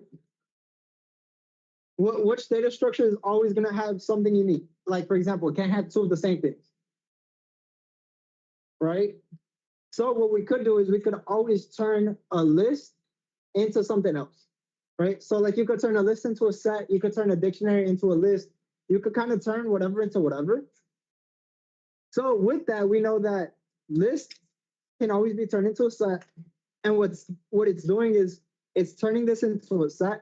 And since it knows that it can have more than one thing that are duplicates, it automatically drops all of the duplicates, which I thought was cool. I didn't know what it could do this. And then you can even do unique words sorted, or you could even do dot sort. And then I believe,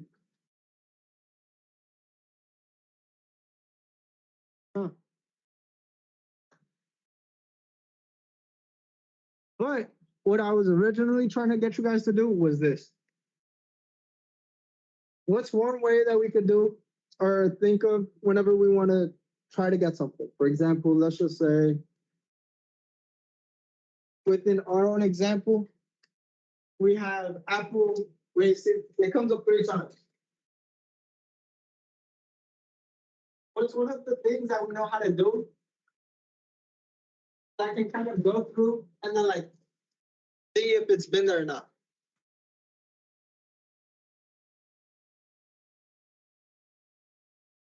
It's also very similar to a number.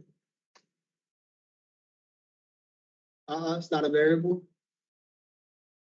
Yeah. We could use a for loop. And what we could do is we could count to see how many times each letter or each word appears. For example, we'll say, if this word already appears once, leave it alone. But if it appears more than once, just drop it. So you could go for words in words or like for, yeah, for like words in words or for whatever, for I in words.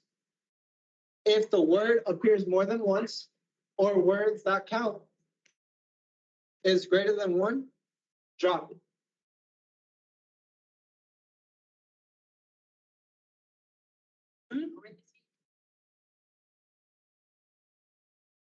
So it would look a little something like this, right? It'd be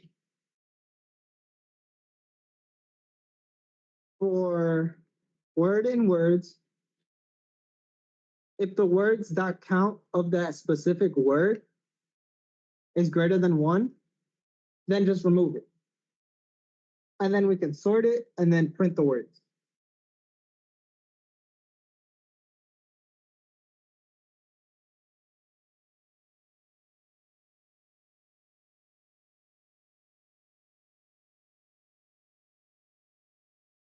No. So for example, what we're doing is we're taking word. So what's happening here is let's change this from words to list underscore of underscore words. Then we'll change this to list of words as well.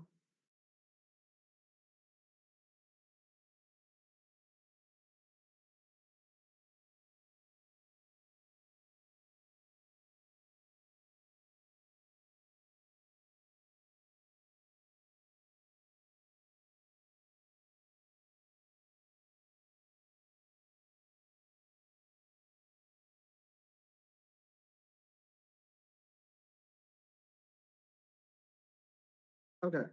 So just to make it a little bit clearer as to what we're trying to do, instead of us trying to say the list or words and words, we'll say for every word that's inside of the list of the words, if that list of words dot counts, which is essentially saying how many of that specific word are there, is more than 1, we're just going to remove it. So it'll go through, right? It'll say apple. And when it hits apple for the first time, what happens? That count is what? It goes from 0 to 1. Because this is the first time we're seeing it. And then it says, okay, banana's in there one time. Apple, we've seen that one. Now the count goes up to 2, right? But because of this condition, what we're saying is we don't want that to go higher than 2, remove that. So then it's like, all right, never mind, we back down to 1. Cherry, one time. Banana, that's our second time. Remove that banana. Date, that's fine. Second date, remove that shit. And then apple. And then from apple, that's the third time. Fuck that. Take it. Then it's done. And then we could just list dot sort. Just to have everything from A to Z. Make sense? So there's different ways you can always do it. Honestly, I think the other way was a little bit cleaner, but it's also just a different style of thinking. I didn't even think about it that way, but thinking of it like that does make sense. Right? And let's see. Give another tuples containing to the name.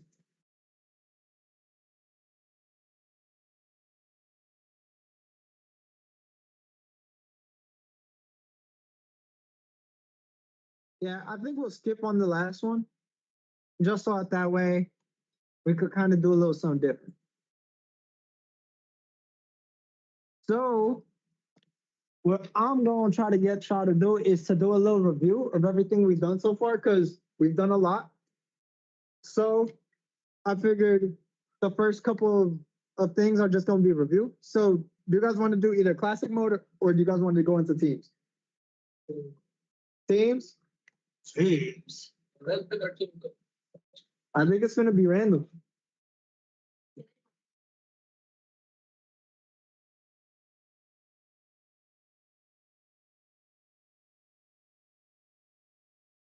Yeah, that's fine. All right, so everybody going to Kahoot?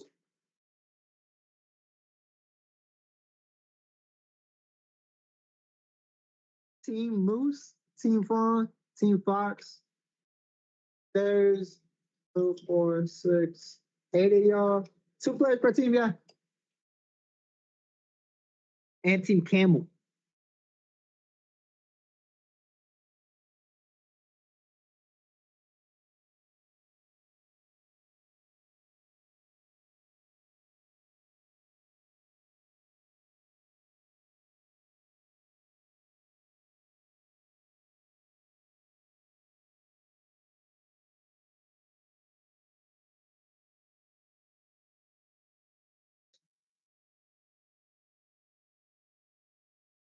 All right, cool. Missing three, y'all. Two. So then we got 2, 4, 6.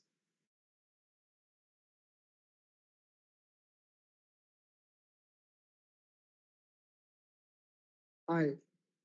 We're missing. I think you're not in, Anthony. Yes, no. You good? You good?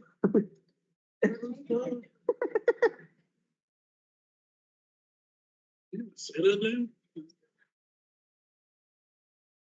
I mean, yeah.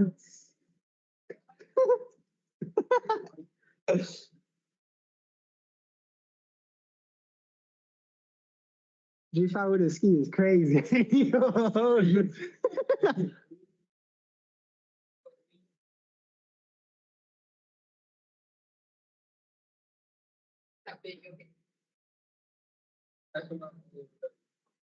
All right, you night. All right, cool. Everybody in this hole? We got 2, 4, 6, 8. Yeah. All right. Do you guys want to hop into y'all teams and then that way y'all can discuss and not have to?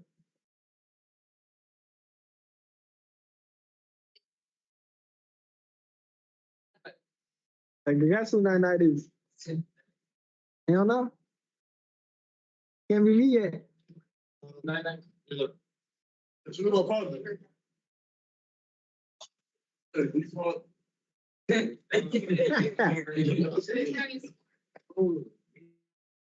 All right, y'all ready?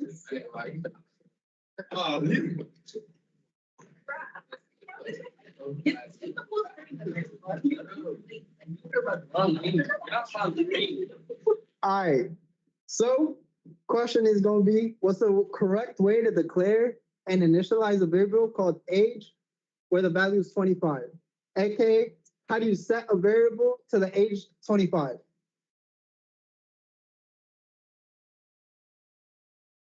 I can tell out loud. Is it going to be the triangle?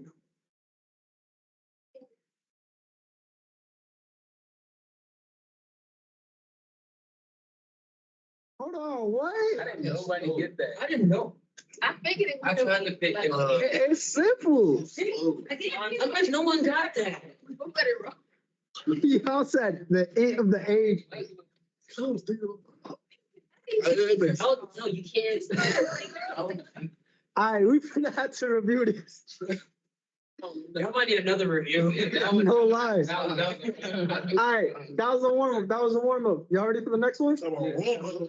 Come on, warm up. That was just a joke, y'all did. All right. So far, everybody at 0. What? All right. Simpler question. What's the primary purpose of a function? Hey, y'all should get this one.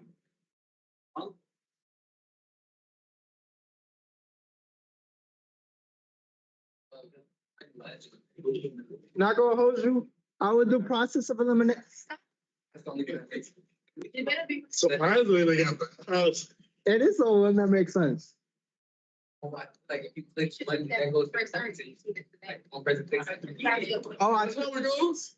nah. No. Seven people. 7 and 1. I clicked. Oh, man. You know that trying to.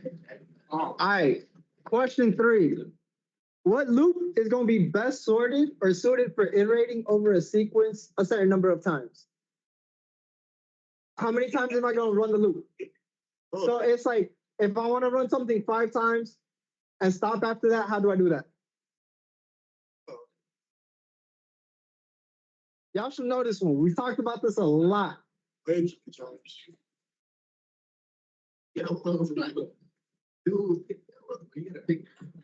I ain't gonna lie, when I explain this one. Whoa, Right. You better not be selling it. You got it. Oh my God, bro. Who are these people, bro? Damn, bro.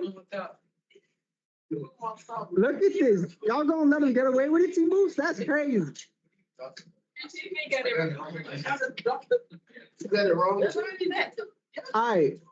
So Get on that. if X is equal to 10, what's gonna be printed? Yeah, I got y'all. I'm not. We're on the same team. Paper, you understand what? The key word is Well, X is 10. Team opponents. He don't know it. Oh my God. They don't want to give me right. I got it right. I got it. That's crazy. Right. That's why I said y'all should sit together. Sit up here, bud. He said, nah.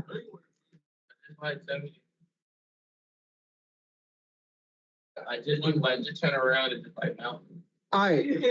I cannot.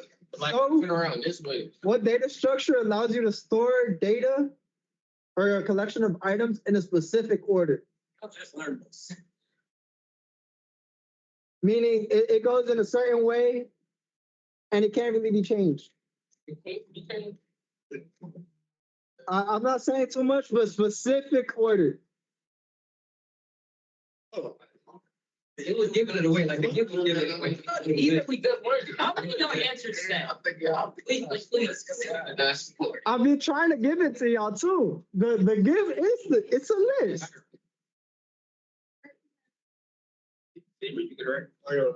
We have heard. Damn, all right. There's been some movement. All right, we at the halfway point. Y'all ready? Fuck him. What do you think? What's a key characteristic of a set in Python? We just talked about this one.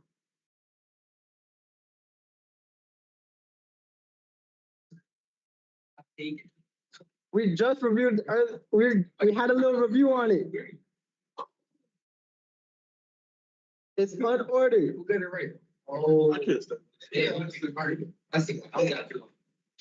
Yeah, Big fat. meaning you could change it. Do whatever.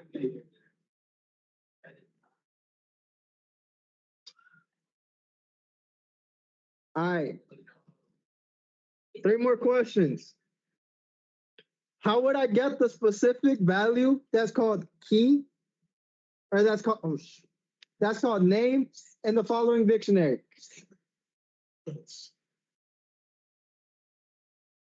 You got it. Is it person 0, person name, person dot name, or person dot get name?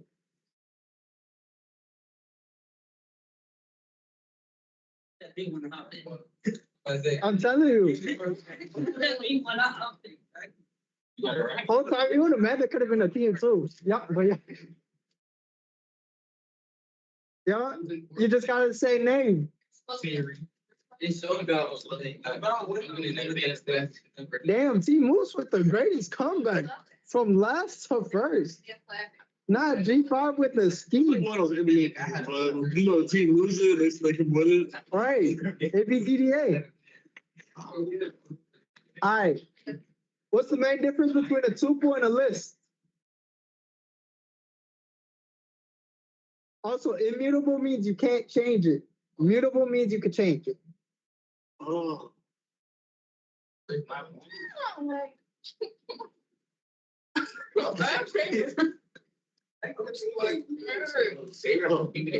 don't know why. Good shit. You smart, boy. List you can change and tuples you can't. Once you make it, it's done. You guys feeling like Damn, T gone with the comeback. We'll be up to line. Y'all did the last. All right, Get it right. last 2. What is the data type of the index or of the element in the index 3? So if I do 0, 1, 2, 3, what is it? Is it an integer, a string? Is it gonna be a list?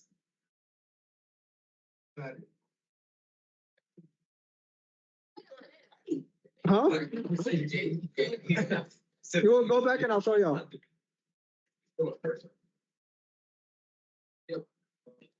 All right, last question. So yeah, pretty much you want to create unique usernames. What data structure is going to be the best way to do it?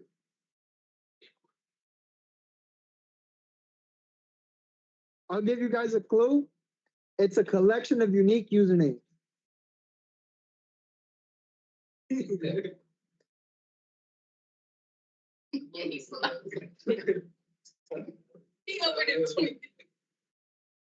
Was I wasn't wrong. Right. It was set. We just did a little example on this one. All right, One for you, bro. It's bad. Oh, in third, Team Camel. In second, Team Moose. That means winner is who? The Fox. Y'all was top 3 the whole time. Y'all was top 3 the whole time. We came back. That's 2 out of 3. We came back. We was looking for like 5 questions.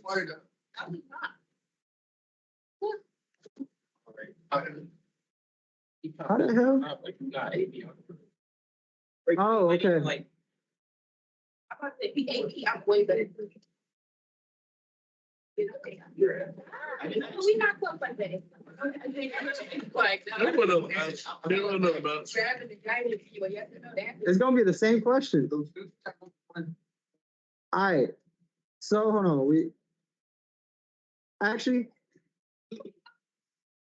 We'll play it again. Everybody individual? What? This will be good. It's- Yeah. But y'all should already know the answers.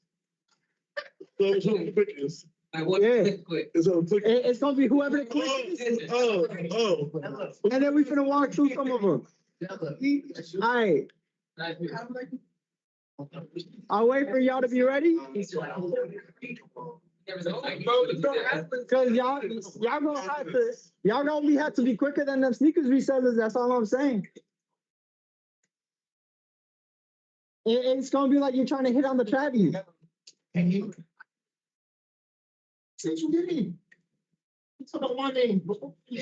Christian, if you wanna hop in, go ahead. I bet. Let's see how you stack up.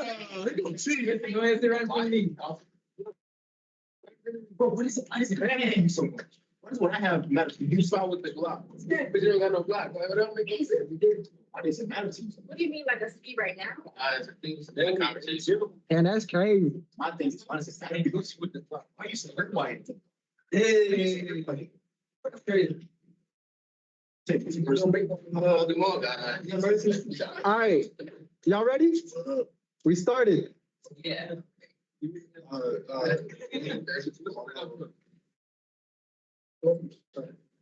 Wait, is there a way to randomize the questions? Gosh. Yeah. All right. Did you mix the answers up? No, I should have mixed up the questions. That was on me. No, this. Yeah, this was the first one. This wasn't. Yeah, it was. It wasn't. Yeah, it was. No, it was, oh, Yeah.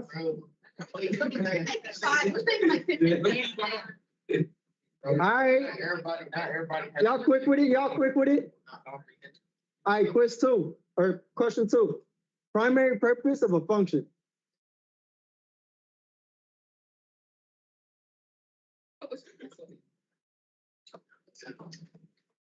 I'm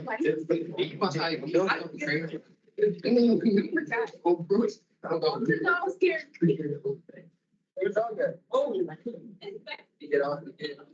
All right. Question 3. What loop is best suited for iterating over a sequence a certain number of times?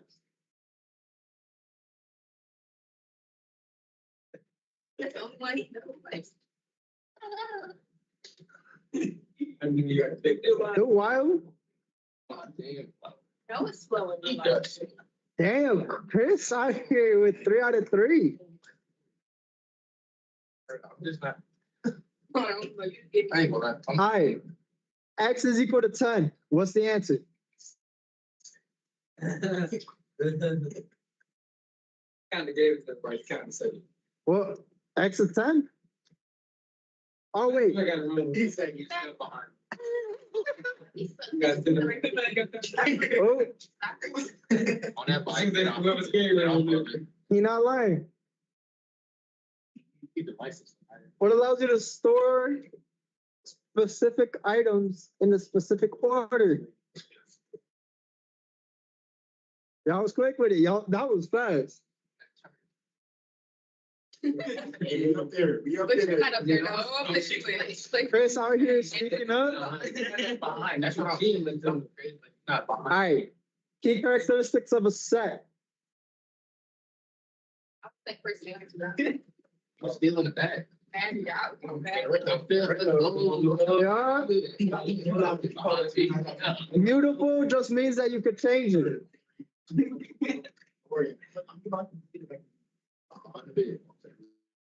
Just like Damn, out here with the 6 in a row. that was fine. Like, That was good. All right, how do we get the specific name?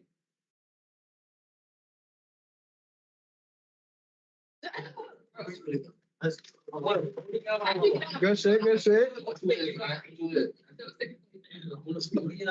Right, they said that How many more questions? Some more?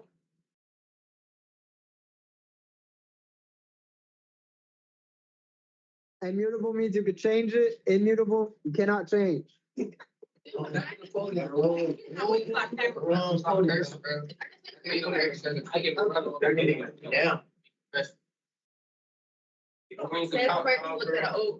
All right, this one is the tricky one.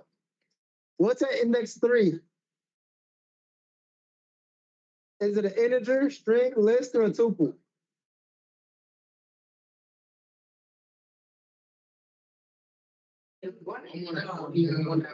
All right.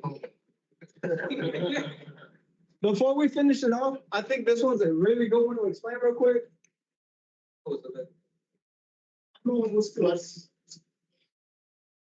I got it wrong.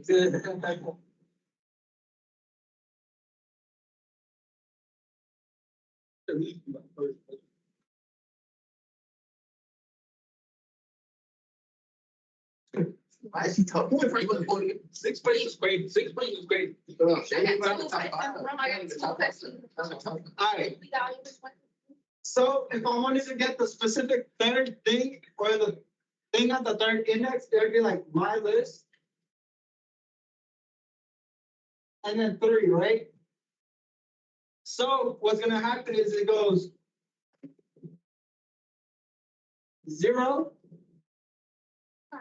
the first thing, the second thing, and then all of this is the third thing, which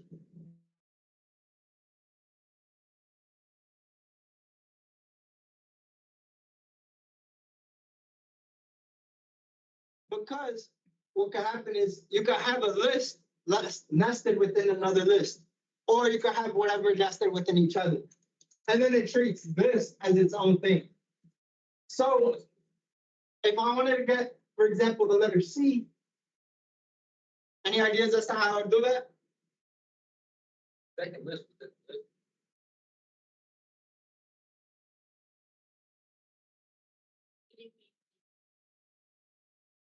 Yeah, so if I wanted to get this, just that,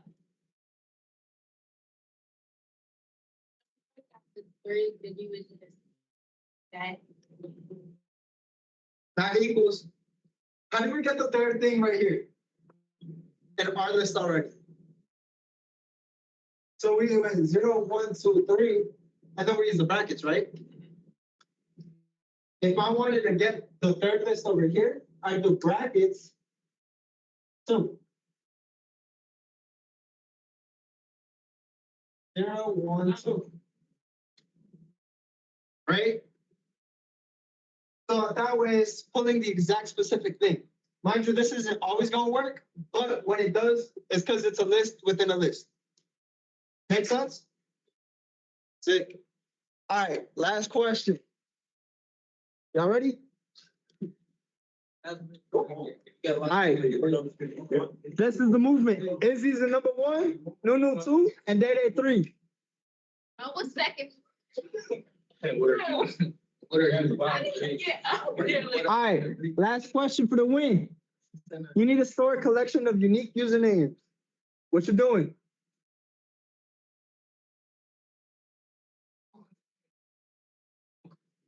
It was set.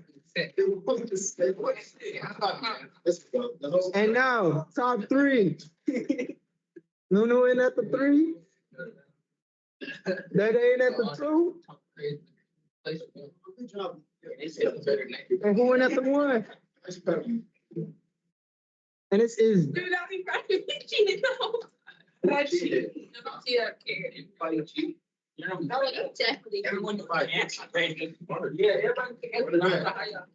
Another one. No. I haven't made another one. But next week I'm gonna do another one. We'll do this shit every week, so that way it's good review, and then we'll switch it up too.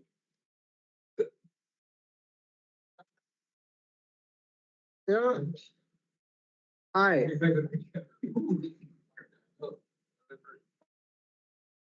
Find the Kahoot.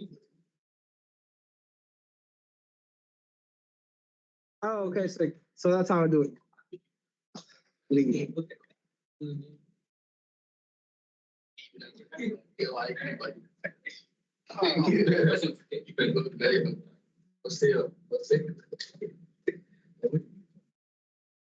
All right, let's do string manipulation over a file.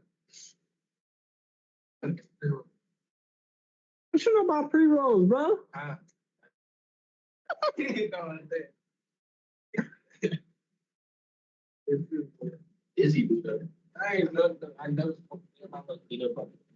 bro, don't forget, I was once in high school too. All right, cool. So, what we finna talk about is gonna be something called string manipulation.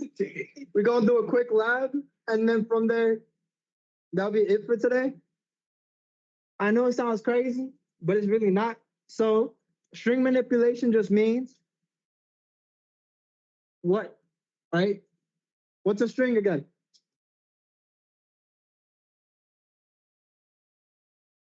That's crazy.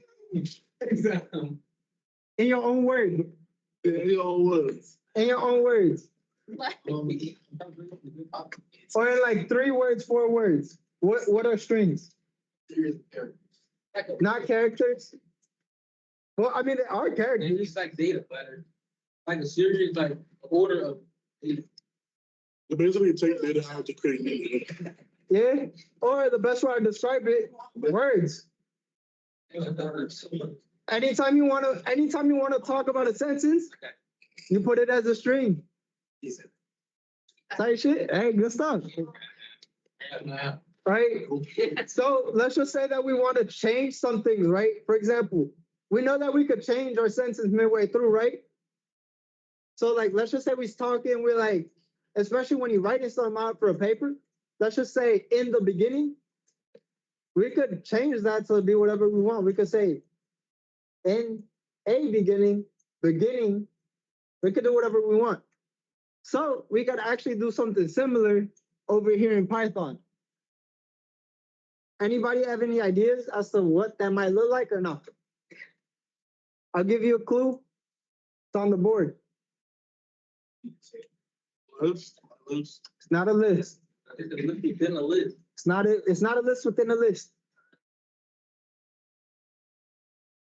You said that. You did. I guess you could say they're a bit square in it. So, brackets. Yeah. What we're gonna do is those little brackets are gonna become your best friends ish. Right? So let's just say that I have a specific word. Right?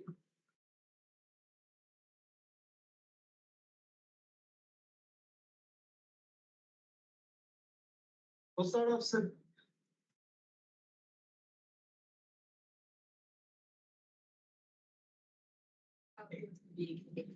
Alright, we start off with the word hello. How would I get the first L? Oh wait, actually, this is gonna be equal to greeting. And we want this right here. Right, two. No, it's like. This. Not Liz. What's a variable name? Oh, reading. Yeah. Seven, no, two grade. Grade, team, grade. I can't see. Like you said. Is this gonna be? I ain't gonna lie. How you got glasses and you can't see, bro? It's my bad. Huh? Reading like the bracket. Hmm? The reading with the bracket was like. No.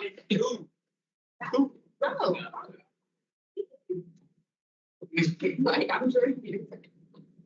You said two. So. Yeah. So with that, you go 0, 1, 2. And that's how you get just the L. What if I wanted L, L, O? Four. Three. Three, four. What's a different way I could do it without having to write it? I'm lazy. I don't feel like doing it. That was the start of something. Yeah, there's a start and stop. But what if I don't have a stop? When does it stop? It stops at the end. So I could just write stop, just leave it like that, and now all of a sudden I'm getting L. Right? So it's like it's really pretty much what we were talking about last time with lists and like getting specific letters. That's going to be the exact same process that we're going to use, but just on strings instead of dictionary. Right? Any questions? Everything makes sense? Right? Also, whenever it says find substring, that just means like find letter. Or like, for example, if you have a specific number, find that little number.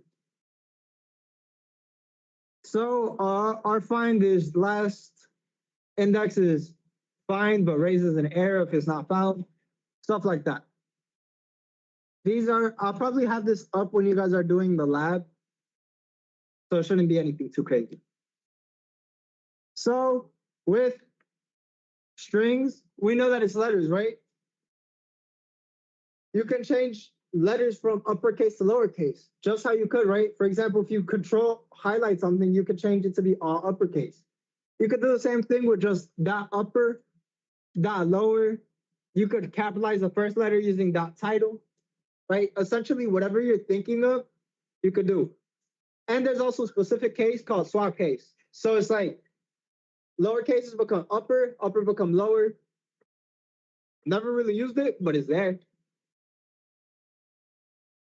And then you could also replace it. You could split pretty much everything that we've been able to do with numbers and some more you could do with strings, right? I know that it seems a little confusing right now because there is a lot, but don't worry about it. Pretty much just think, what can I do to a letter? I could change it. I could make it uppercase or lowercase. I could swap it out for a different letter. I can remove a white space. I can remove whatever. Any questions so far?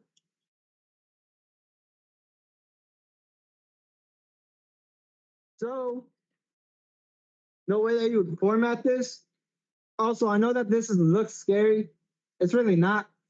It's just like strings.format, and then you could use args or k-wargs. I've never really used them, but they're just like essentially aggregate or k. I don't even know what k-wargs means, but essentially you could just insert values into placeholders within a string. For example, you could write hello, and then you could even switch out the E and the L. You could write like a 3, right?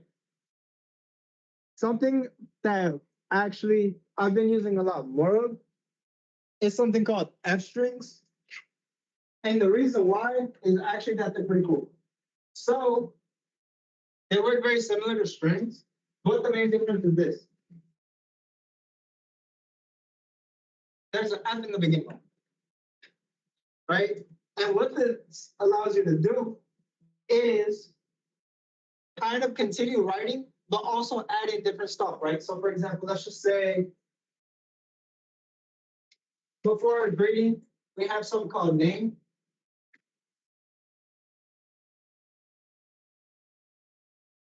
And then the name is like some input. What we could do is we can use F string, change it from hello to hello.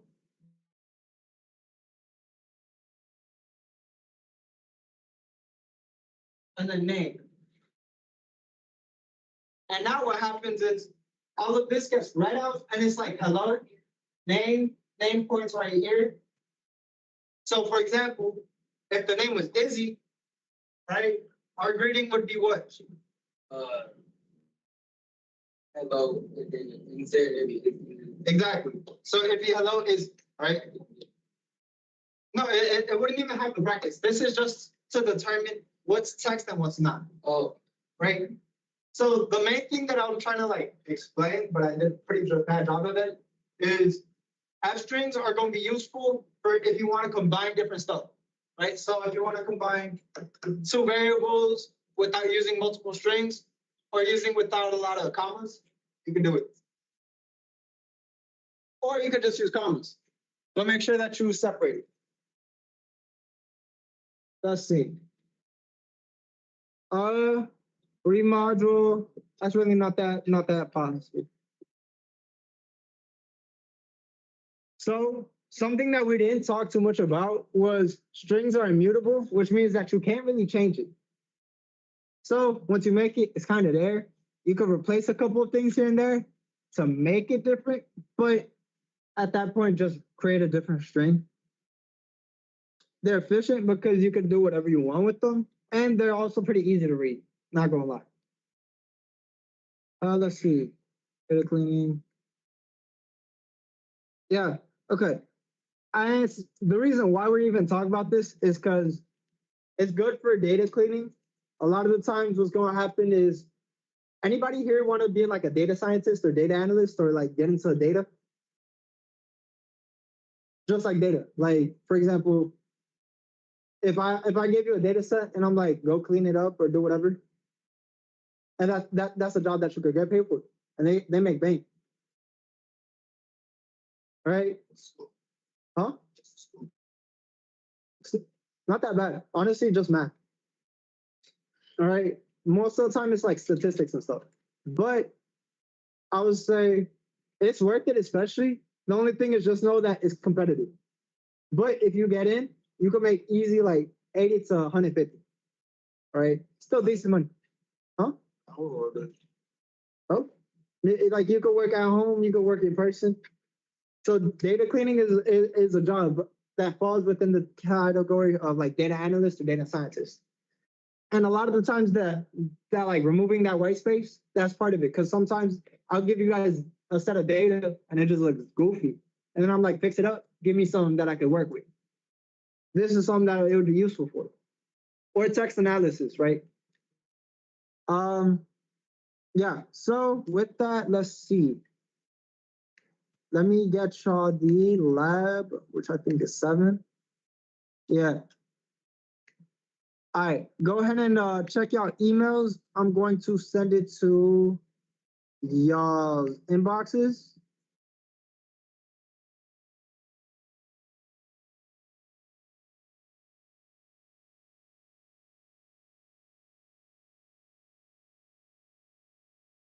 Oh, my bad, wrong one.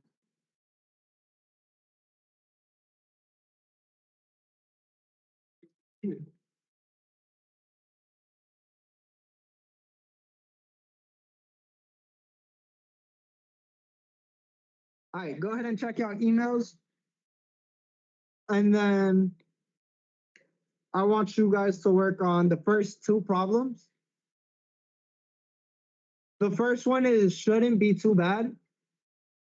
The second one might be a little bit more challenging, but let's see.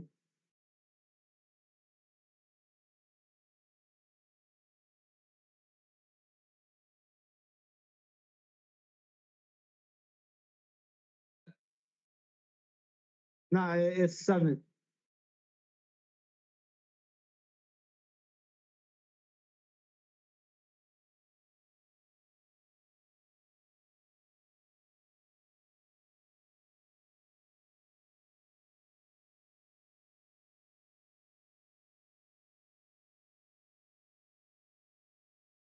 Yeah. I want you guys to do problem 1, which should be a give you, like a gimme. Problem 2, that one we'll probably have to work through it together. But I want you guys to just like start thinking about it because that one's more of a challenge problem. But I wanna see what you guys could come up with. Everybody got the lab, right? Sick. Uh, Also, I would recommend, especially for the second problem, just talk to the person next to you or the people around you, and just like come up with like a little game plan or like draw it out. Right? For example, I'll give you guys an idea.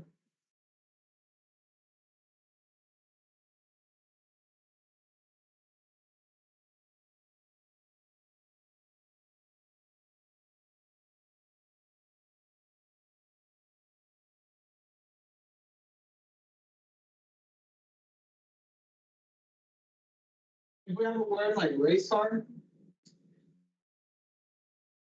it's spelled the same frontwards as it is backwards. So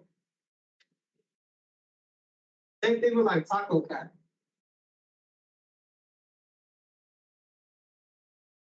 Right?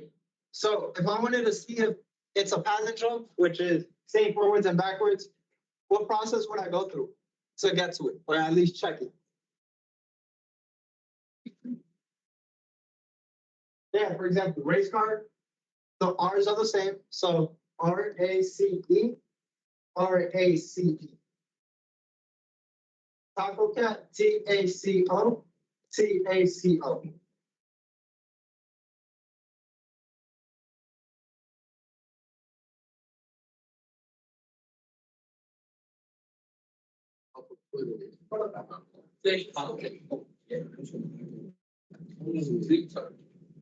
Just go step.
We have to make our own.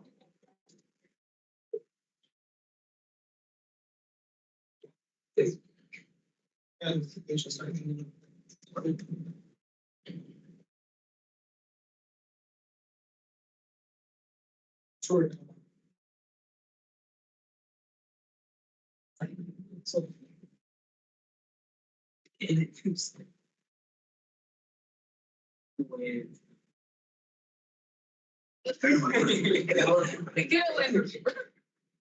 Wait, do you have No.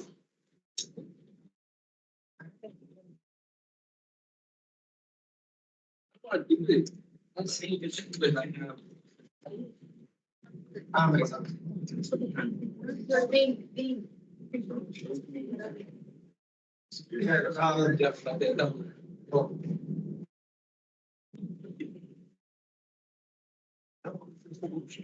Definitely. Also, my bad, I forgot. I think it was.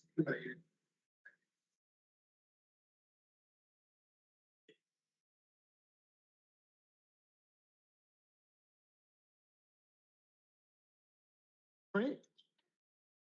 What do you mean repeat again?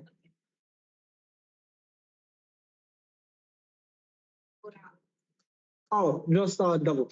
So for example, it's like if you do one, actually, yeah. So I like it's not exactly like, for example, we have, I'll just say variable.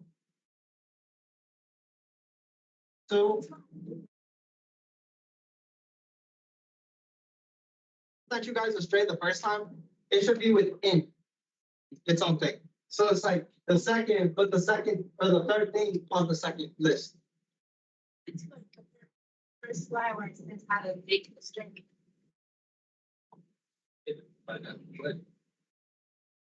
So make a string, you just do a quotation. Yeah, so it'd be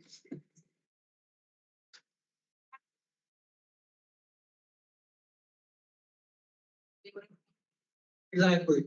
You could write letters, numbers, you could write whatever. Plan will be picking out the first last. Yeah. Yeah, variable just is like whatever name you have, right? So like. Yeah, the only thing is make sure that anytime you have spaces, yeah, that'll be fine. That's it. Yeah, that's fine. That's my second. Now I have to. Oh, right, actually, my bad, I lied. Don't forget to save your string as something. So, you have to create a variable. A variable. Just index. I wouldn't just. Right click, not left. My bad, left click, not right. Double left click on it, and then it'll change, take over. For this one. No, you don't even need that. No. So if you're to like print variable.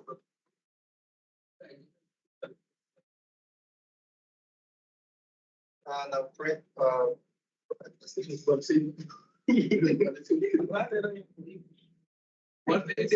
So, right? Yep, so now should be able to do it.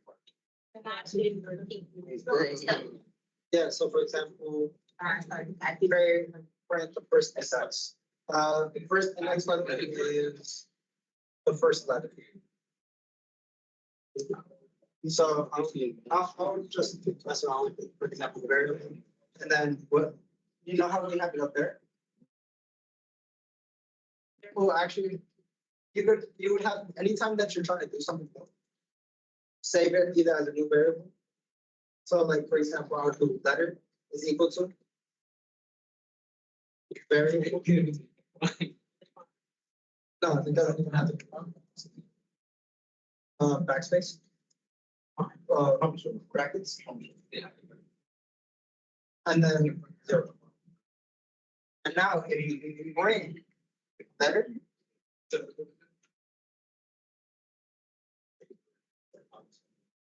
And then you run it, I believe that's all.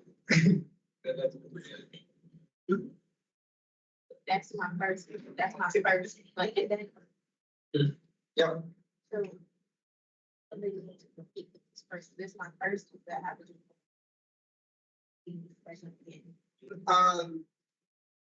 First, last, and middle. So it'd be the first letter, last letter, and then the middle. So in your case, it'd be N, 0, middle 3 would be O. I do letter. So I would do either letter. Yeah.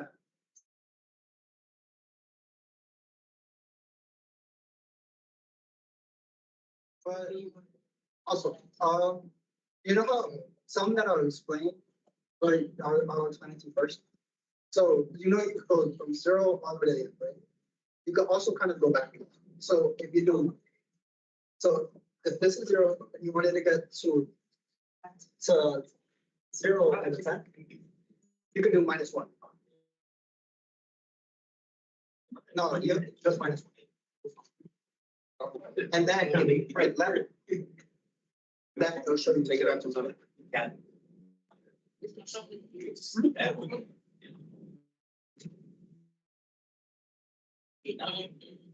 Yes, yep. I get my messages, I do the letter.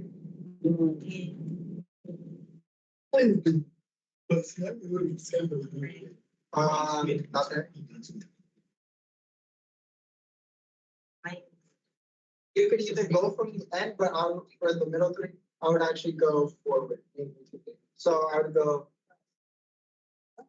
Yeah, so it's 0, I is 1, A is 2, PH is 3, W is 4, O is 5, so I'd go 5.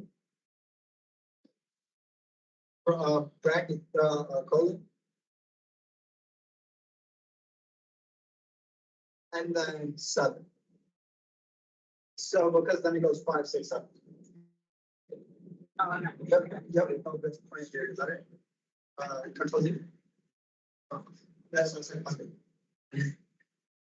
I'm just saying, that's a good message, that's like. That's what I see. Oh, letter.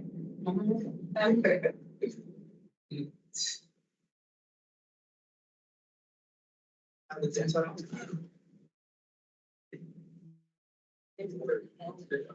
Oh, that's right, you use, semicolon.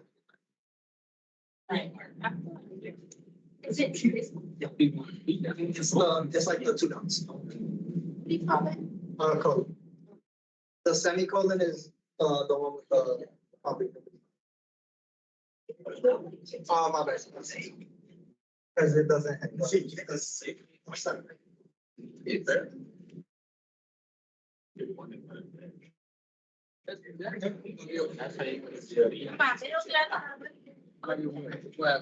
Oh, my bad. Then we go.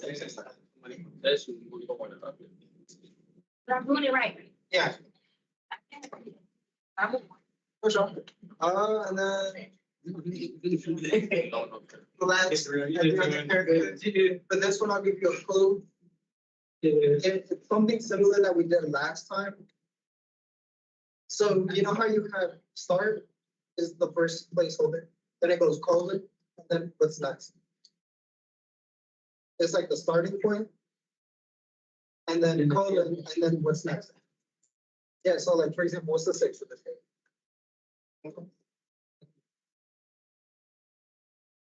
Yeah, and then what's our next? And then if I were to put another colon, what would that? Exactly, right? So if you wanted to print every other thing, we don't need to have a starter or end. We can just do a step of 2.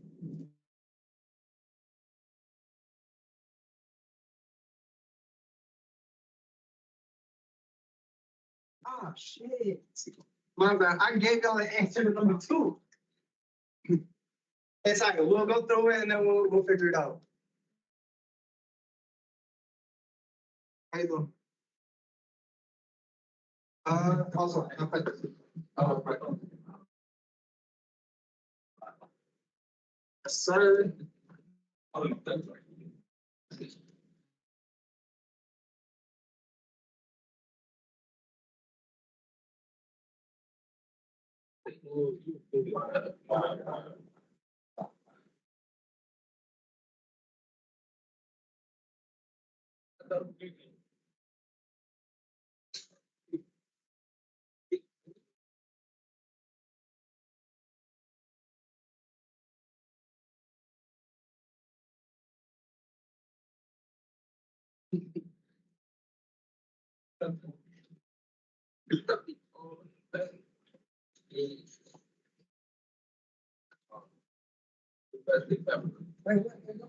Like 300 pounds. I mean, he's already been. Like, you know, the bread. Do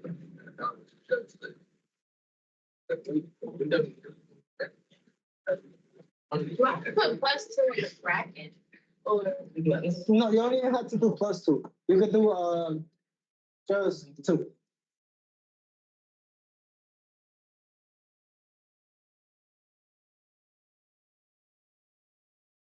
Alright. Y'all ready to go over it? Yeah. Alright, sick. Alright, so first things first is let me create a string. So I'll do greeting is equal to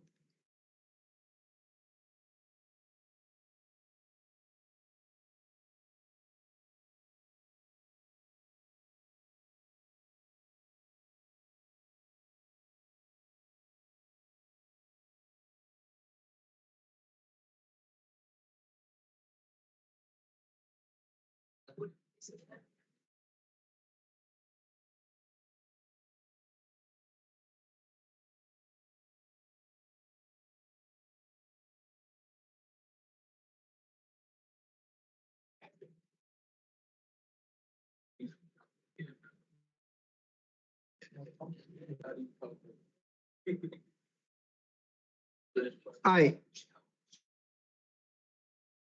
Alright, y'all ready? The little play button at the top. Top right. Or another option is if you do Control, Alt, and N on your keyboard. So if I do the Control N,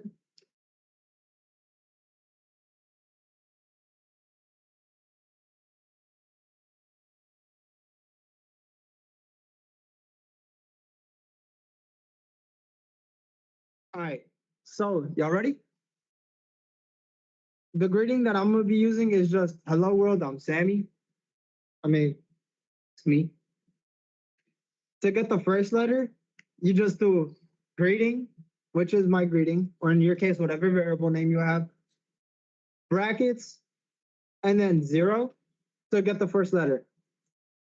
Something that I haven't really talked about, but that's going to be useful, is you know how I've told you guys that you kind of go 0, 1, 2, 3, and then those are your indices? You could actually go backwards, right? So for example, from this, if I were to do 1, that goes to E, right? But if I'm starting from the H and I do -1, what happens?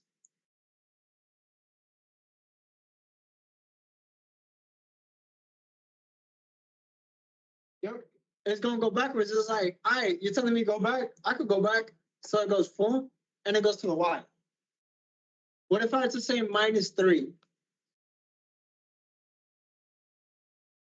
Yep.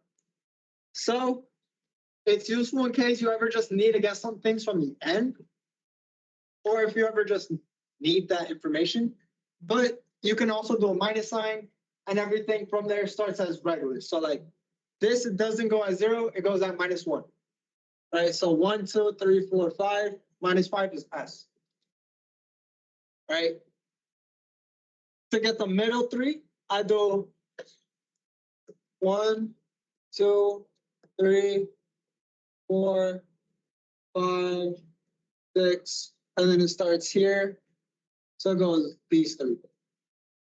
So in my case, what I do is I'm at the 7th, so I go 1, 2, or 0, 1, 2, 3, 4, 5, 6, 7.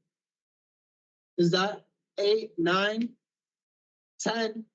So I know I go from 0 to 10 because I don't count 10. So it goes 7, 8, 9. Make sense so far? And then to get every other character, it's the exact same thing that we talked about last time, where this is your starting place, this is your stopping place, but that third place is going to be every step that you take. So if you want every other letter, you just take a step of 2, right? What if I wanted to take every 4th letter?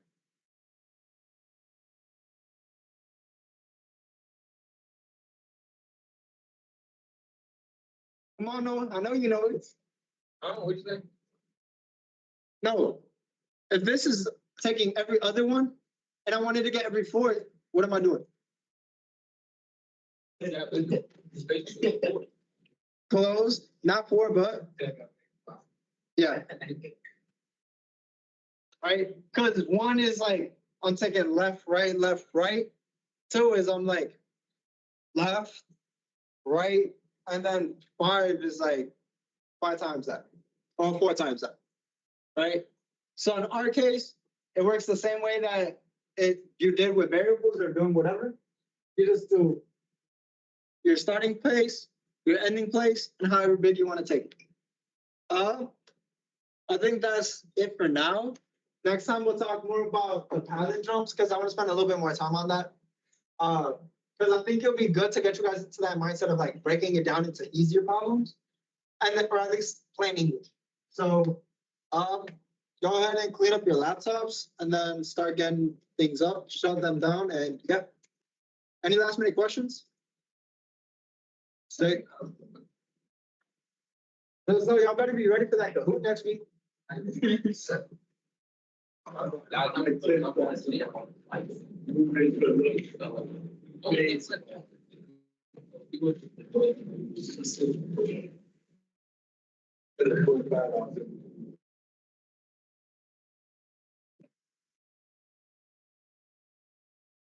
It's also going to be an incentive for, these short quizzes that.